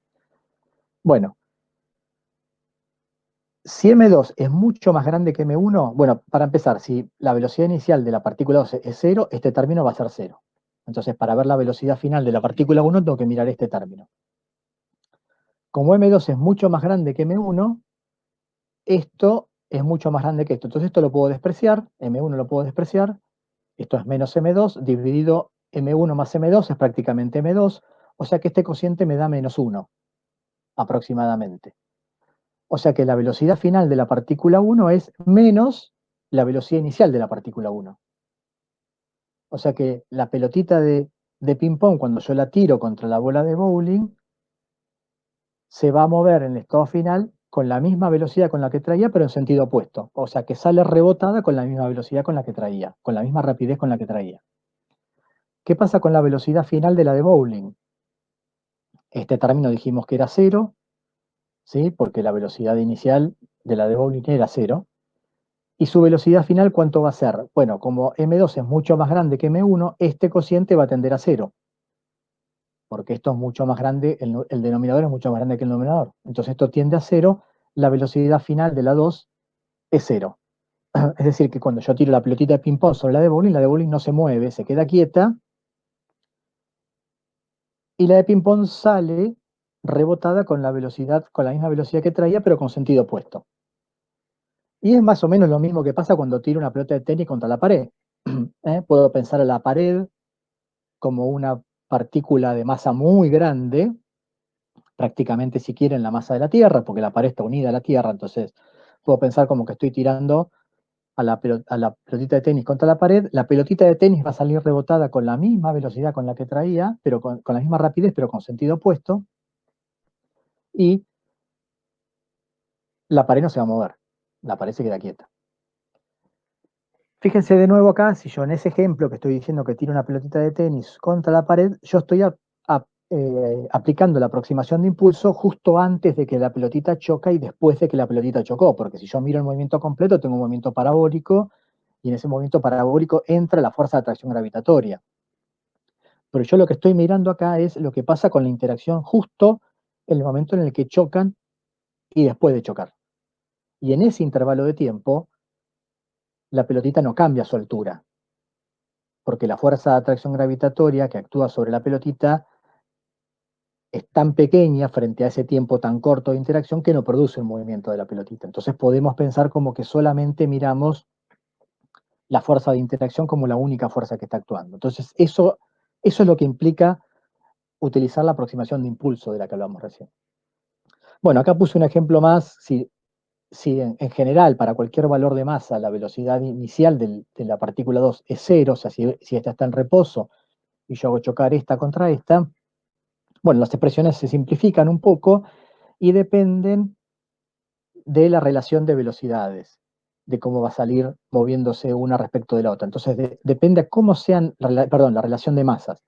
Depende cómo sea esa relación de masas, es cómo se van a mover las velocidades, cómo se van a mover las pelotitas o los objetos que estén chocando luego de la interacción. Entonces, a partir de esta relación podemos entender un poco cómo se mueven cuando una estaba quieta al principio y solamente una se estaba moviendo.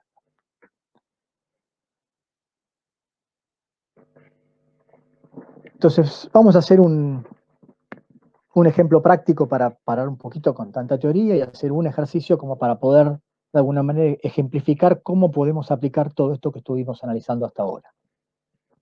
Entonces, este es un ejemplo también muy clásico que seguramente está en la práctica. Yo la práctica la vi recién ayer por arriba y no me fijé en detalle qué ejercicios había, pero seguramente un ejercicio de péndulo balístico va a haber. Un péndulo balístico es una masa muy pesada que está colgando del techo con dos hilos, uno con dos cables, y sobre la cual se dispara una bala. Esa bala queda incrustada dentro de esa masa y por la transferencia de impulso que la bala le va a hacer a la masa del péndulo balístico, este se va a empezar a mover y como está unido estos dos hilos, se va a mover en un movimiento que va a hacer que ascienda y suba una cierta altura h, que está dibujada acá, de forma tal que el ángulo que forman los cables que sostienen a la masa van a formar algún ángulo distinto de cero respecto de la vertical del que formaban inicialmente. Y esto es un método que me puede llegar a servir a mí, como vamos a ver ahora, para determinar con qué velocidad se dispara la bala con un revólver. Cuenta la historia, no me consta, pero lo he escuchado de un par de fuentes, que había un profesor hace muchos años que traía un revólver a clase y hacía el experimento en clase, le disparaba una bala a un péndulo balístico real. Claramente no podemos hacerlo ahora nosotros en esta situación de virtualidad, pero les puedo asegurar que tampoco lo haríamos en clase si yo estuviera dando clases, así que no se asusten. Pero dicen que en algún momento en el departamento de física se escucharon algunas detonaciones y se debían a algún profesor que estaba mostrando el ejemplo del péndulo balístico en clase. Nosotros nos vamos a quedar simplemente con el dibujo, voy a recurrir a su imaginación para que puedan visualizar la situación que estamos queriendo analizar. Entonces, en el caso concreto que estamos queriendo analizar, tenemos una bala de 28 gramos, un péndulo balístico de 10 kilogramos, que cuelga con hilos de una longitud de 0,8 metros. Y la bala, luego de quedar incrustada, hace que el péndulo balístico ascienda hasta formar un ángulo de 20 grados con la vertical. A partir de esos datos, lo que queremos hacer es determinar la velocidad inicial de la bala. Entonces, antes de pasar las cuentas, analicemos el problema. ¿Qué es lo que tenemos acá? Vamos a tener dos situaciones. La primera situación es la situación de la colisión de la bala con el péndulo balístico. Entonces ahí tengo una situación de colisión. Claramente está chocando una bala que se está moviendo con una cierta velocidad inicial con el péndulo balístico, que es el segundo objeto de mi sistema, que inicialmente estaba en reposo. ¿Qué tipo de colisión es la que tenemos ahí? Bueno, claramente si la bala queda incrustada en el péndulo balístico y se van a mover juntos, es una colisión lo que definimos como perfectamente inelástica, porque inicialmente tengo dos objetos y en la situación final tengo un único objeto que se mueve todo junto. La bala y el péndulo balístico quedan unidos y se mueven como uno. Entonces lo que tengo es una colisión perfectamente inelástica. En esa colisión perfectamente inelástica yo puedo plantear la conservación de la cantidad de movimiento lineal total del sistema bala más péndulo balístico. Justo antes de la colisión, o sea, justo antes que la bala choque contra el péndulo balístico y justo después de la colisión, que el sistema empieza a moverse con una cierta velocidad. Ahora, una vez que esto se empieza a mover, con la bala ya incrustada, y empieza a subir, lo puedo ver como un péndulo, como veíamos en cualquier situación de problemas que resolvíamos antes. En ese péndulo, las fuerzas que están actuando sobre el péndulo van a ser la fuerza de atracción gravitatoria y la tensión de las cuerdas. La tensión de la cuerda siempre es perpendicular al desplazamiento, por lo tanto no hace trabajo. La única fuerza que hace trabajo en mi sistema, si yo incluyo la Tierra dentro de mi sistema cerrado, va a ser la fuerza de atracción gravitatoria. Entonces, en la segunda parte del problema, si yo ahora considero a mi sistema como el péndulo más la bala más la Tierra, puedo plantear la conservación de energía mecánica. Inicialmente mi sistema tiene energía cinética, empieza a subir hasta que llega a una altura máxima en la cual toda esa energía cinética fue almacenada en mi sistema como energía potencial gravitatoria. Entonces tengo que separar el problema en dos etapas. En la primera etapa voy a considerar el choque de la bala con el péndulo balístico y ahí voy a plantear la colisión perfectamente inelástica en la cual se conserva la cantidad de movimiento total del sistema. Y después de la colisión, voy a ver a mi sistema aislado en el que solo las fuerzas conservativas hacen trabajo, en este caso la fuerza de atracción gravitatoria. Entonces ahí podré plantear la conservación de energía mecánica del sistema. Entonces eso es fundamental para poder entender cómo resolver el problema. Separarlo en dos partes. La colisión, con la aproximación de impulso, la miro justo antes y justo después de la colisión.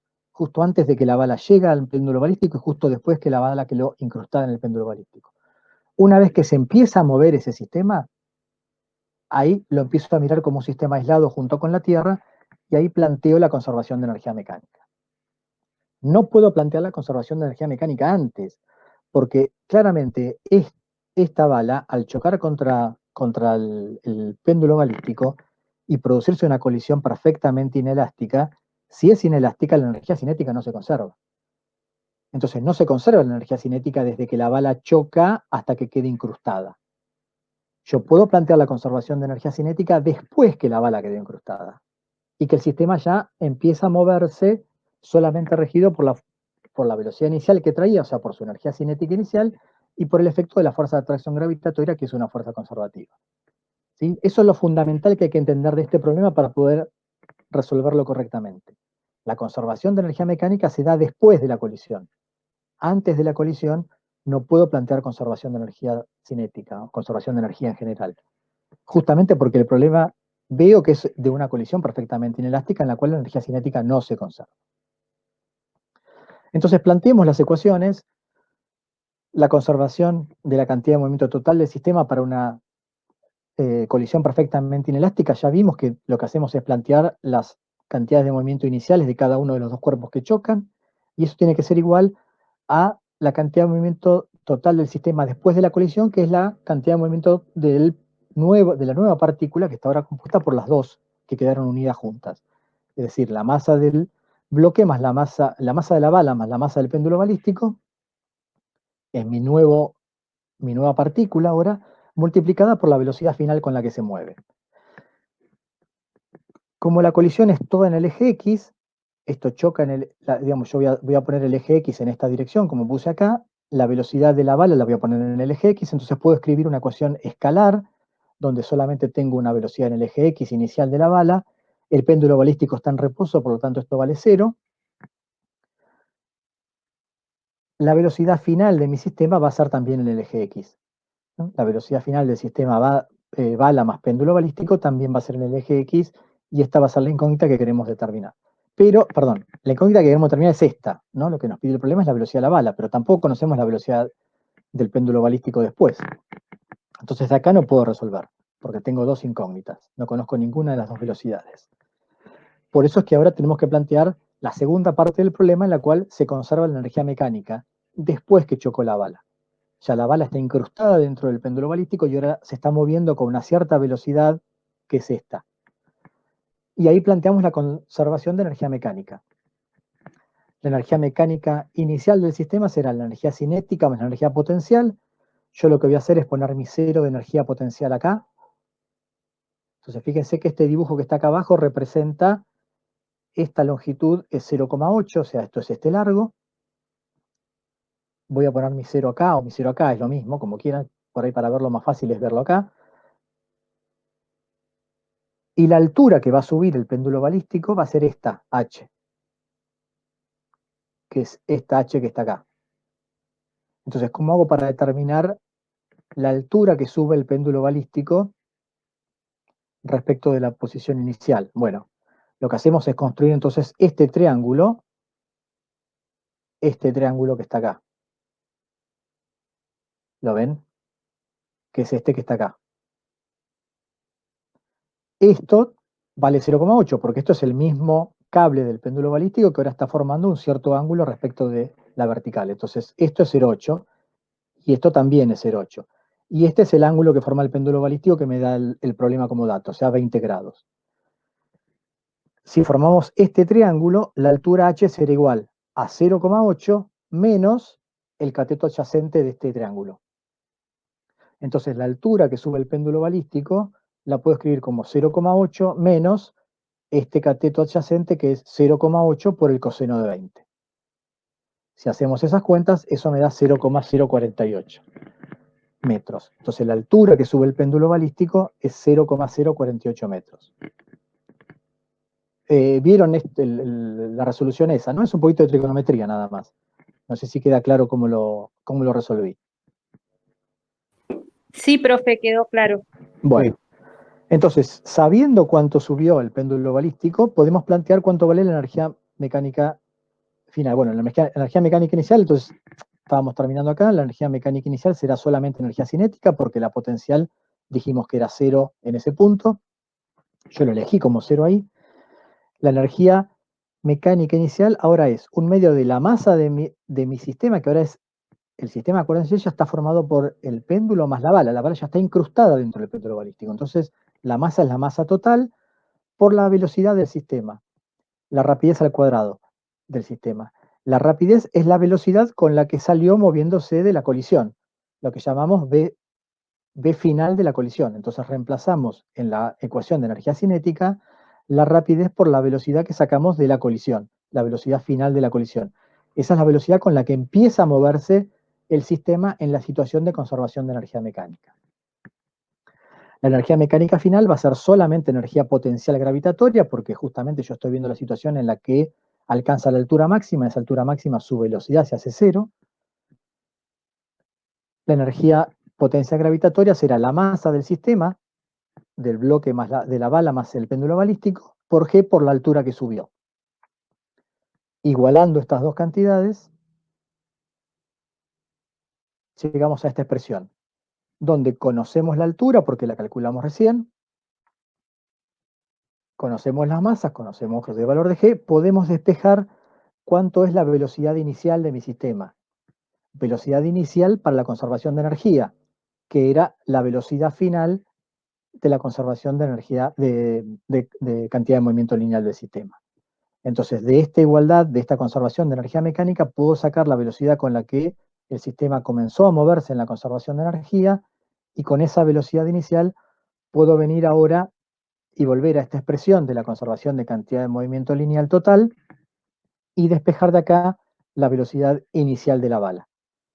La velocidad inicial de la bala, entonces reemplazando por el valor de 0,97 metros sobre segundo, que es el valor con el que el sistema empieza a moverse después de la colisión, será de 347,38 metros sobre segundo. Entonces fíjense que el péndulo balístico, este sistema de péndulo balístico me permite de una manera sencilla, simplemente midiendo el ángulo que forma el cable del péndulo balístico en su punto de altura máxima, determinar con una precisión bastante alta la velocidad inicial que tenía la bala. ¿Alguna duda con este ejercicio?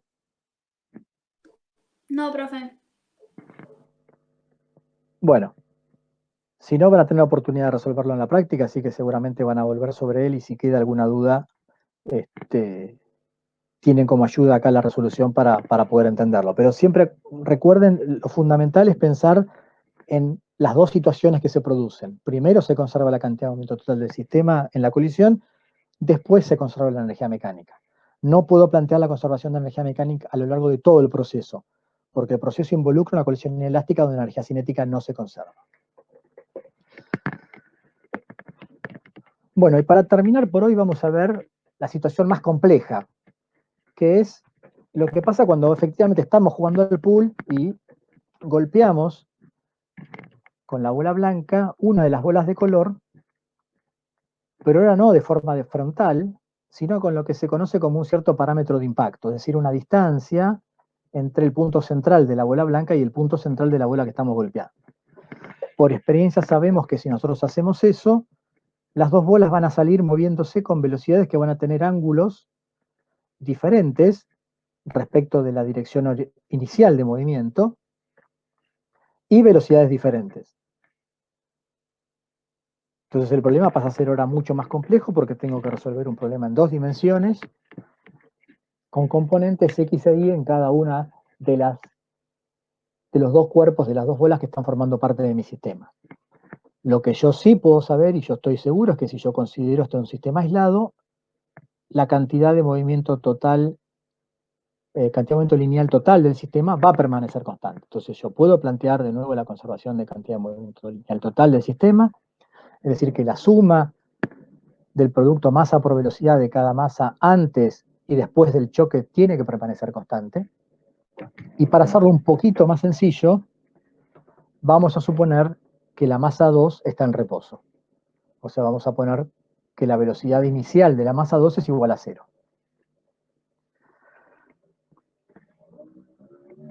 Para que sea un poco más sencilla la resolución. Y vamos a poner como dirección X la dirección en la que se mueve la que sería la bola blanca en el pool, si quieren, la que golpea a la que está en reposo. Entonces, acuérdense que esta conservación vectorial implica dos ecuaciones de conservación en forma escalar. Entonces yo puedo plantear la conservación de la cantidad de movimiento total del sistema en forma escalar para el eje X y para el eje Y. Cuando planteamos para el eje X tendré la componente inicial de la bola de la partícula 1 en la dirección X, más la componente inicial de la partícula 2 en la dirección X. Como dijimos que la partícula 2 estaba en reposo, esto va a ser 0, y esto va a ser igual a la masa 1 por la componente final de la partícula 1 en dirección X, más la masa 2 por la componente final de la velocidad de la partícula 2 en la dirección X. Sabiendo estos ángulos, yo puedo descomponer las velocidades finales en componente X y componente Y. Y esto es lo que hacemos para encontrar las componentes que aparecen acá.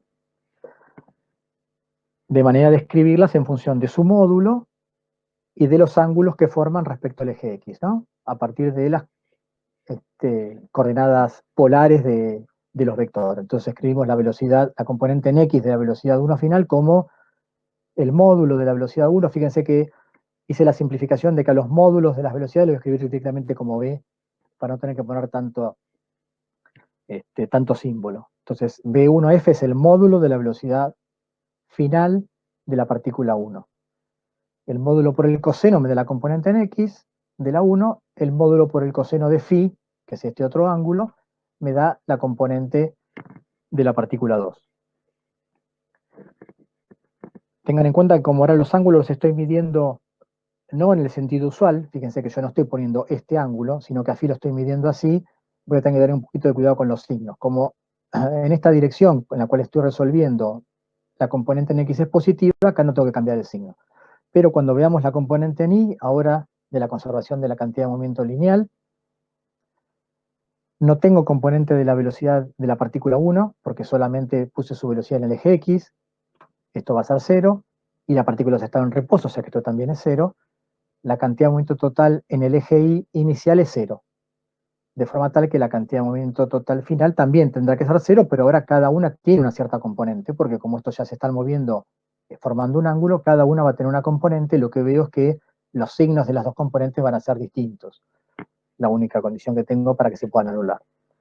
Entonces, la de la partícula 1 será su masa por el módulo de su velocidad seno de tita. Como estoy suponiendo que tita es positivo, está en el primer cuadrante, esto será positivo. La componente en el eje Y de la partícula 2 será, de la cantidad de movimiento de la partícula 2, será su masa por el módulo de la velocidad por el seno de phi. Como phi está en el cuarto cuadrante, su componente en la dirección Y va a ser negativa. Como yo estoy tomando el ángulo no en el cuarto cuadrante, sino lo estoy tomando respecto del sentido negativo de medición, este ángulo lo estoy tomando como positivo en el primer cuadrante de alguna manera, le tengo que poner el menos a mano, ¿no? Para que esto me dé negativo. Si no, M2 por D2 por el seno de phi me da algo positivo. Porque acá phi vale, no sé, 30 grados, una cosa así. Entonces el menos se lo pongo a mano, para hacer un poco más sencillo y no tener que poner el ángulo acá. Y que aparezcan de forma más simple los signos. Si yo lo hiciera de la otra forma, bueno, tendría que hacer un poquito más de álgebra para poder llegar a la expresión. Entonces de esta manera simplifico un poco las cuentas. Entonces fíjense que hasta acá tenemos dos ecuaciones y cuántas incógnitas. Módulo de B1, el ángulo θ, módulo de B2, el ángulo phi. Porque es que tengo 4 incógnitas. O sea que claramente estoy muy lejos de poder resolver el sistema. Bueno, vamos a suponer entonces para agregar una incógnita que la colisión es elástica. Yo estoy haciendo que choquen dos bolas de billar, entonces en ese caso, dos bolas de pool. Dijimos que en esa situación la colisión podía considerarse como una colisión elástica, la pérdida de energía cinética era muy, muy pequeña, entonces planteamos la conservación de energía cinética. Y hasta acá llegamos a 3 ecuaciones con 4 incógnitas. Entonces lo que está claro es que en un caso como estos, de colisiones en 2 dimensiones, yo no puedo resolver el sistema completamente. Yo no voy a poder encontrar los valores de las dos velocidades finales si solo conozco los valores de las velocidades iniciales de las dos partículas que están chocando. Voy a tener que conocer algo de lo que pase al final. Es decir, tengo infinitas posibilidades, infinitas soluciones para que se conserve la cantidad de movimiento y se conserve la energía cinética. El sistema no tiene una única solución posible. Entonces, si yo quiero resolver un problema particular, tendré que conocer algún ángulo o algún módulo de velocidad. Si no, no voy a poder resolverlo. Pero hagamos un poquito de álgebra para ver a qué llegamos. Entonces, para resolver esto, fíjense que tenemos algún problema acá porque tenemos algunas incógnitas al cuadrado, otras aparecen en funciones trigonométricas. No es un sistema en principio sencillo de resolver. Entonces, lo que voy a hacer es elevar al cuadrado esta expresión, elevar al cuadrado esta expresión y sumarlas. Y tiene una lógica lo que estoy haciendo, ¿no? Porque un poco acá las velocidades aparecen al cuadrado, y van a ver que cuando haga los cuadrados de las funciones trigonométricas, también eso me va a simplificar un poco la expresión. Entonces, elevo al cuadrado esto, es el cuadrado de esto, más el cuadrado de esto, más 2 veces esto por esto, ¿no? Cuadrado de binomio. Esta expresión que está acá. Eso igual a B1 cuadrado. Ah, perdón, y otra cosa más que vamos a hacer. Para simplificar un poco las cuentas, voy a suponer que las masas son iguales. M1 igual a M2, de forma tal que puedo simplificar todas las masas en todas las ecuaciones. Elevo al cuadrado de la segunda expresión, la conservación de la cantidad de movimiento lineal total en el eje Y.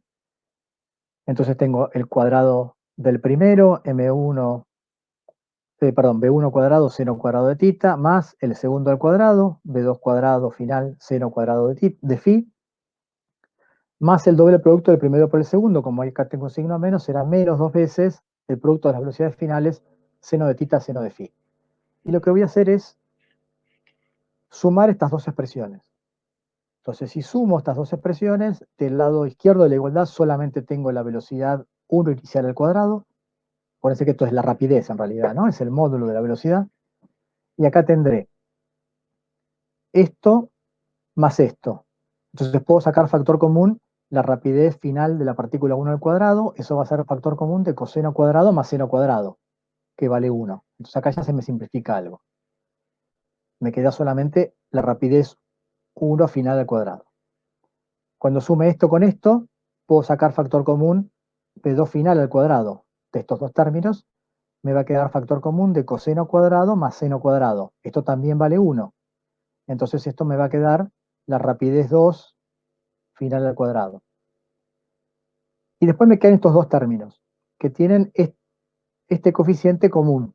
Entonces cuando lo sumo, puedo sacar factor común 2, rapidez 1 final, rapidez 2 final, de coseno de tita, coseno de phi, menos seno de tita, seno de phi. Entonces la expresión a la que llegamos es esta de acá. La rapidez inicial de la partícula 1 al cuadrado es igual a la suma de las rapideces finales al cuadrado más todo esto que está acá.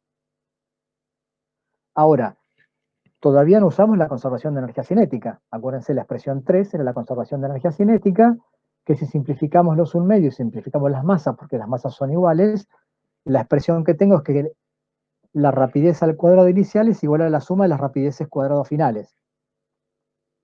Si comparamos con la expresión a la que llegamos recién, para que estas dos ecuaciones sean compatibles, este término que está acá tiene que valer 0. ¿Sí? Este término de acá tiene que valer 0, para que estas dos ecuaciones sean compatibles. O si quieren, yo podría despejar de uno de acá, reemplazarlo acá, y al resultado que llego es que este término vale 0. Es decir, que el producto de las velocidades, de las rapideces finales por esta expresión tiene que darme 0. Como acá estoy multiplicando tres cosas, tengo tres formas de que esto valga 0. Una, que la rapidez final de la partícula 1 valga 0. Si eso ocurre, lo que tengo es el choque frontal. Acuérdense lo que vimos hoy, en el choque frontal de masas iguales, las velocidades se intercambian. Entonces, si la velocidad 1 final es 0, la velocidad 2 final es la velocidad 1 inicial. Intercambio de velocidades. Pero no es lo que a mí me interesa, porque el choque frontal ya lo vimos. Yo no estoy queriendo resolver el choque frontal. Entonces, esta solución, está bien, es posible solución de esto, pero me está representando algo que yo ya analicé antes. La otra opción es que B2 final sea 0. Si B2 final es 0, podemos ver que B1 final es B1 inicial. Porque si pongo que B2 final es 0 acá, B2 final es igual a B1 inicial. Entonces, ¿qué es lo que pasó ahí? Bueno, en realidad ahí lo que pasó es que no hubo choque. La bola pasó de largo, se sigue moviendo con la velocidad inicial que traía y la 2 se quedó quieta como estaba.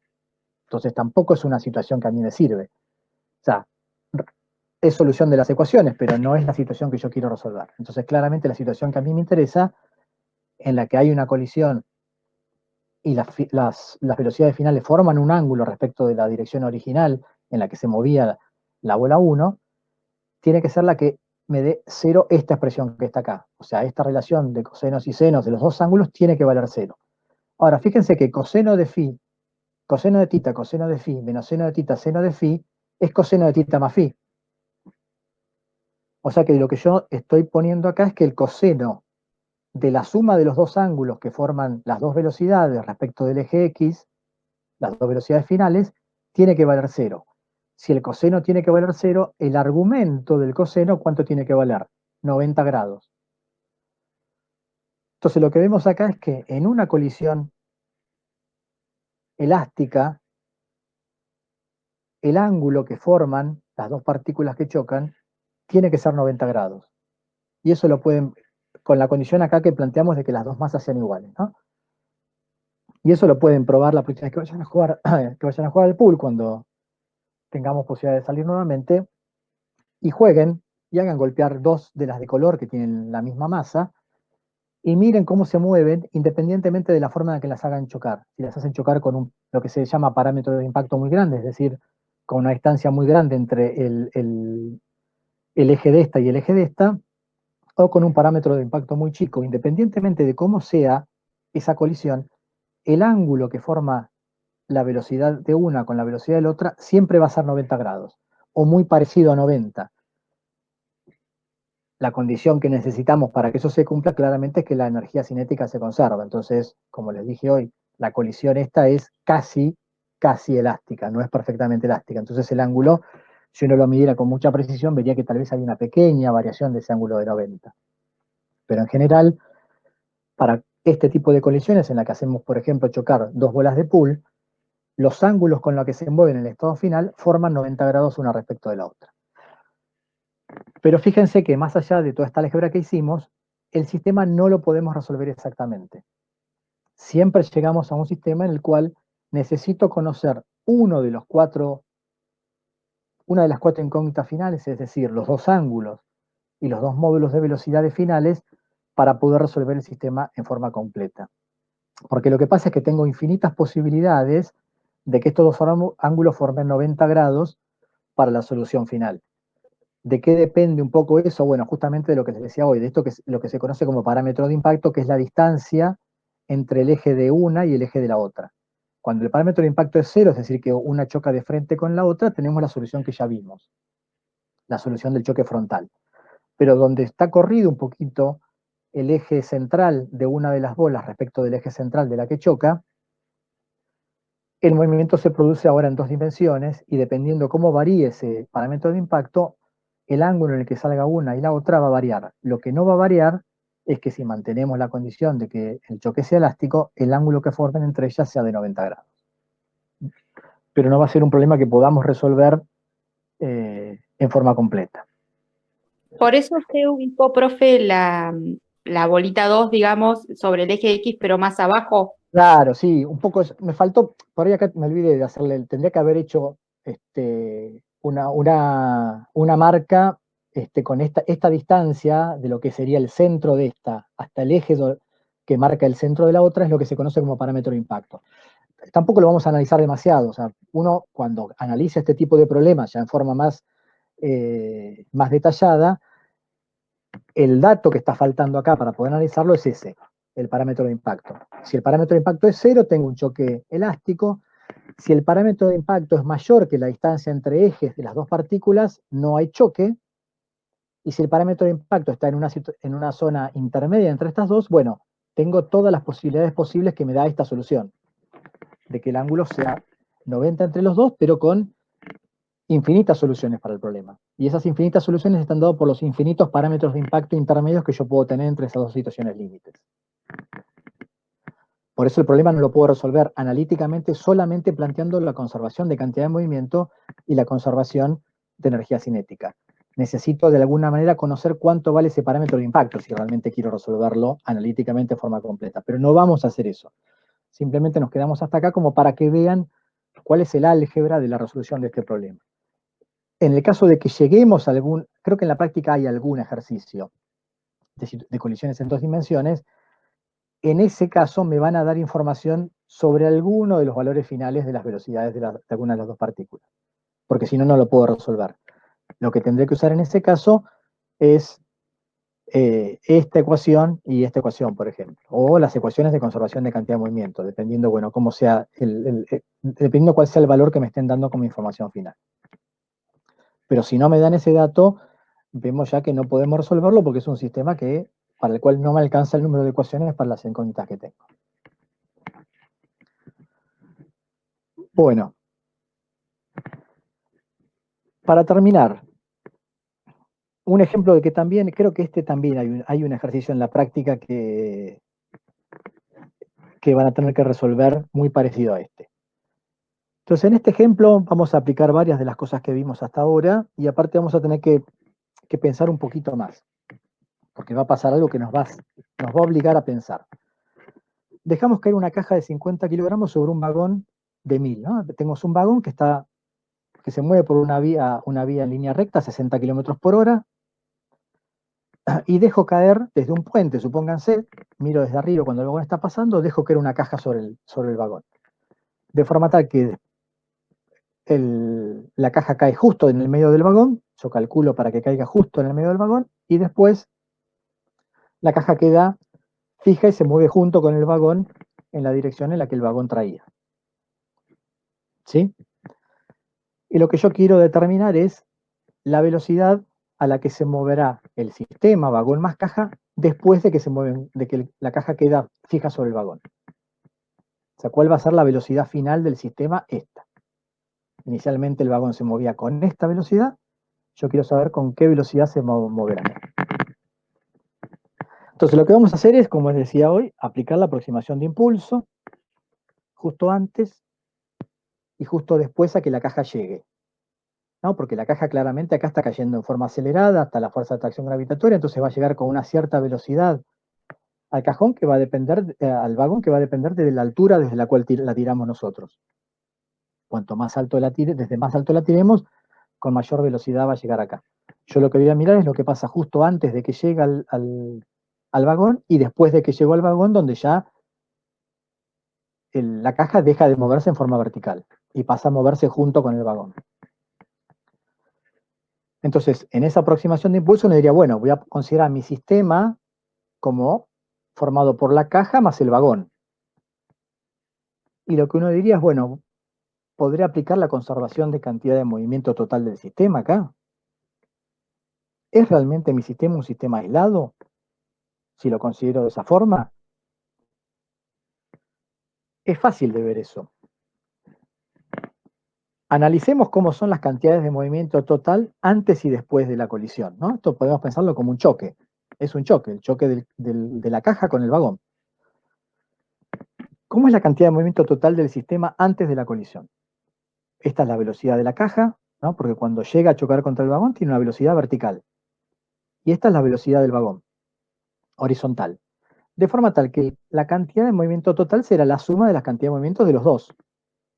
Si yo hago la suma vectorial, el vector cantidad de movimiento también va a ser un vector hacia abajo, el de la caja, vertical hacia abajo. El vector cantidad de movimiento del vagón será un vector horizontal hacia la derecha. Si hago la suma de estos dos vectores, me va a dar un vector en una dirección perpendicular, en una dirección oblicua, hacia abajo y hacia la derecha. ¿Está bien? Esta es la cantidad de movimiento total inicial del sistema. ¿Sí? ¿Lo ven eso? Sí, profe. Independientemente de cuál sea realmente la dirección de esto, va a depender de la reacción de masa. Yo podría hacer la cuenta, pero no importa, esto es para ver más cualitativo. ¿Cuál es la cantidad de movimiento total final del sistema? Ahora, el vagón y la caja se mueven juntos en la dirección en la que se está moviendo el vagón, en la dirección de la vía. O sea que los dos tienen velocidad final horizontal hacia la derecha. O sea que la cantidad de movimiento total del sistema es hacia la derecha, es un vector horizontal hacia la derecha. Entonces, claramente que se conserva la cantidad de movimiento total del sistema acá. Bueno, está puesto ahí, ¿no? No se conserva. Estos dos vectores no pueden ser nunca iguales, porque sus direcciones son distintas. Entonces la cantidad de movimiento total del sistema no se conserva. Y eso está claro simplemente de ver hacia dónde apuntan las cantidades de movimiento total del sistema antes y después de la colisión. ¿Por qué no se conserva la cantidad de movimiento total del sistema? Bueno, si no se conserva es porque el sistema, como yo lo pensé, no es un sistema aislado. Es un sistema sobre el cual el entorno está transfiriendo algún impulso. Y bueno, lo que tenemos que hacer acá es volver a pensar en el problema que pensamos hoy de cuando saltamos arriba de una balanza. Cuando yo salto arriba de una balanza, la base de la balanza me transfiere un impulso a mí, que me frena. Esa transferencia de impulso es una fuerza externa, actuando durante un intervalo de tiempo. Claramente el entorno está interaccionando conmigo, me está transfiriendo un impulso y está haciendo que mi cantidad de movimiento cambie. Lo mismo pasa acá. La vía es rígida y cuando la caja cae sobre el sistema, si esto fuera, supongamos que esto fueran dos partículas flotando en el espacio y esta choca con esta y esta vía no estuviera, el sistema, si queda unido, después se empezaría a mover en una dirección igual a la dirección de la cantidad de momento que traía el sistema, es decir, hacia abajo. Pero como acá tengo la vía, el sistema no se puede mover hacia abajo. La componente vertical de esta cantidad de movimiento no se puede mantener constante, porque la vía no lo va a permitir. ¿Qué es lo que hace la vía? La vía hace una fuerza normal, que mientras el vagón se está moviendo es igual al peso. Y acá está todo en equilibrio. Normal igual al peso, sumatoria de fuerza igual a 0. Ahora, cuando la caja llega al vagón y lo choca, el sistema adquiriría una cantidad de movimiento que va a tener esta dirección, es decir, una componente vertical. ¿Qué hace la vía? Aumenta la normal durante un breve intervalo de tiempo, de forma tal de transferirle un impulso al sistema y cancelarle la componente vertical de la cantidad de movimiento que tendría, si quisiera seguir moviéndose hacia abajo, cosa que no puede. Ahora, la fuerza que está actuando, como es la fuerza normal, es una fuerza vertical. Solamente puede transferir impulso en la dirección vertical. Entonces lo que hace es cancelarle la componente vertical de esta cantidad de movimiento. Ahora, en la dirección horizontal, ¿hay alguna fuerza transfiriendo impulso? Y no. En la dirección vertical, en la dirección horizontal no hay ninguna fuerza, porque la única fuerza que actúa externa, que actúa sobre el sistema, es la normal, que transfiere impulso en la dirección vertical. Entonces, lo que vemos es que la cantidad de movimiento total del sistema no se conserva, porque hay una fuerza externa al sistema, que es la normal, que está transfiriendo el impulso. Y ya sabemos que el impulso lo que produce es un cambio en la cantidad de movimiento. Entonces, justamente, si hay un cambio, la cantidad de movimiento no se conserva. Pero como esa fuerza es vertical, solo puede transferir cantidad de movimiento en la dirección vertical. Como las ecuaciones de conservación de cantidad de movimiento son independientes en los dos ejes, la cantidad de movimiento en la dirección X se va a conservar. ¿Por qué? Porque el impulso que se transfiere al sistema solamente está en la dirección Y. El delta P en la dirección X va a ser igual a 0, porque el impulso en la dirección X es igual a 0, porque no hay ninguna fuerza en la dirección X que está actuando sobre el sistema de forma tal de cambiar su cantidad de movimiento en la dirección X. Entonces, delta P total en la dirección X sí se va a conservar. Y eso es lo que podemos usar para resolver este problema. Si bien la cantidad de movimiento total lineal del sistema no se conserva, no sé si a mí me preguntan, ¿se conserva la cantidad de movimiento total de este sistema? No, no se conserva porque hay un impulso transferido al sistema. Y lo puedo ver muy simplemente con la deducción que hicimos recién, simplemente de ver hacia dónde apunta la cantidad de movimiento total del sistema inicial y hacia dónde apunta la cantidad de movimiento total del sistema final. Son vectores que apuntan en direcciones distintas, entonces claramente no se está conservando. ¿Por qué no se conserva? Bueno, porque tengo la vía abajo y la vía abajo no permite que el sistema se mueva hacia abajo. Le transfiere impulso y le cancela su cantidad de movimiento total inicial, de forma tal que se haga 0. Entonces tengo una variación de la cantidad de movimiento total, pero solamente en la dirección Y. Como la fuerza normal no puede hacer ninguna componente de fuerzas en la dirección X, la cantidad de movimiento total en la dirección X se va a conservar. Es decir, P total en la dirección X inicial y final va a ser 0. Va a ser igual. Y esto es lo que puedo plantear para saber con qué velocidad se va a mover el sistema en la situación final. Planteamos la conservación de cantidad de movimiento en la dirección X para el sistema. Inicialmente solamente el vagón tiene componente X de la cantidad de movimiento, porque la caja solamente se movía en la dirección Y, o sea, la caja estaba cayendo verticalmente, entonces su cantidad de movimiento inicial es 0. Y en la situación final, los dos se mueven con la misma velocidad final, porque ahora el sistema se mueve todo junto, vagón más caja. Entonces la velocidad final ahora del sistema va a ser única. de esta ecuación, entonces puedo despejar la velocidad final. La velocidad final será la masa del vagón por la velocidad inicial del vagón en la dirección X, que era 60 km por hora. Pasamos a metros sobre segundo, es 16.67. La masa del vagón era 1000, dividido la suma de las masas. 1000 más 50. Lo que vemos entonces es que el sistema pasa ahora a moverse con una velocidad en el eje X de 15.87 metros sobre segundo. Fíjense que como la masa del sistema ahora es mayor, la velocidad con la que se mueve es un poquito menor que la que traía el vagón antes de la colisión. Y en forma vectorial podemos escribirla de esta forma. Entonces fíjense que en este problema hacemos uso de esta independencia que tienen las componentes en una ecuación vectorial. Cuando yo tengo una ecuación vectorial, cada componente se comporta en forma independiente una de otra. Entonces, la conservación de cantidad de movimiento lineal es una conservación escalar. Si yo digo que se conserva, quiere decir que todas las componentes se conservan. Ahora, si no se conserva, puede ser que no se conserve en una componente, eso ya me alcanza para que el vector no sea constante, pero en las otras componentes puede ser que sí se conserve. Y eso me puede llegar a servir en situaciones como esta para resolver un problema. A pesar de que la cantidad de movimiento no se conserva en forma vectorial, como la fuerza externa que está actuando, o sea, la fuerza que está transfiriendo impulso al sistema, solo actúa en una dirección, en la otra dirección perpendicular, en este caso en la dirección X, la cantidad de movimiento sí se mantiene constante. Y eso es lo que puedo plantear para saber con qué velocidad se mueve el sistema acá al final. Entonces, lo importante para tener en cuenta acá es que no puedo aplicar la conservación de cantidad de movimiento total, porque en este problema no se conserva la cantidad de movimiento.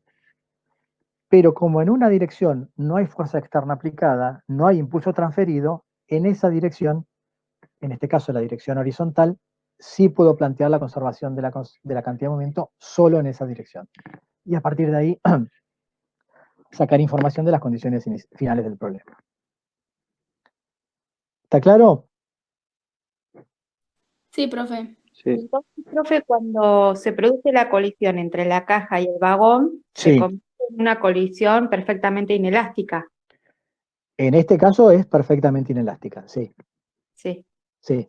Esto sería, si buscamos en cuanto a las definiciones que hicimos, esto es perfectamente inelástica porque en la situación final tengo un único cuerpo de masa, suma de las masas moviéndose con la misma velocidad.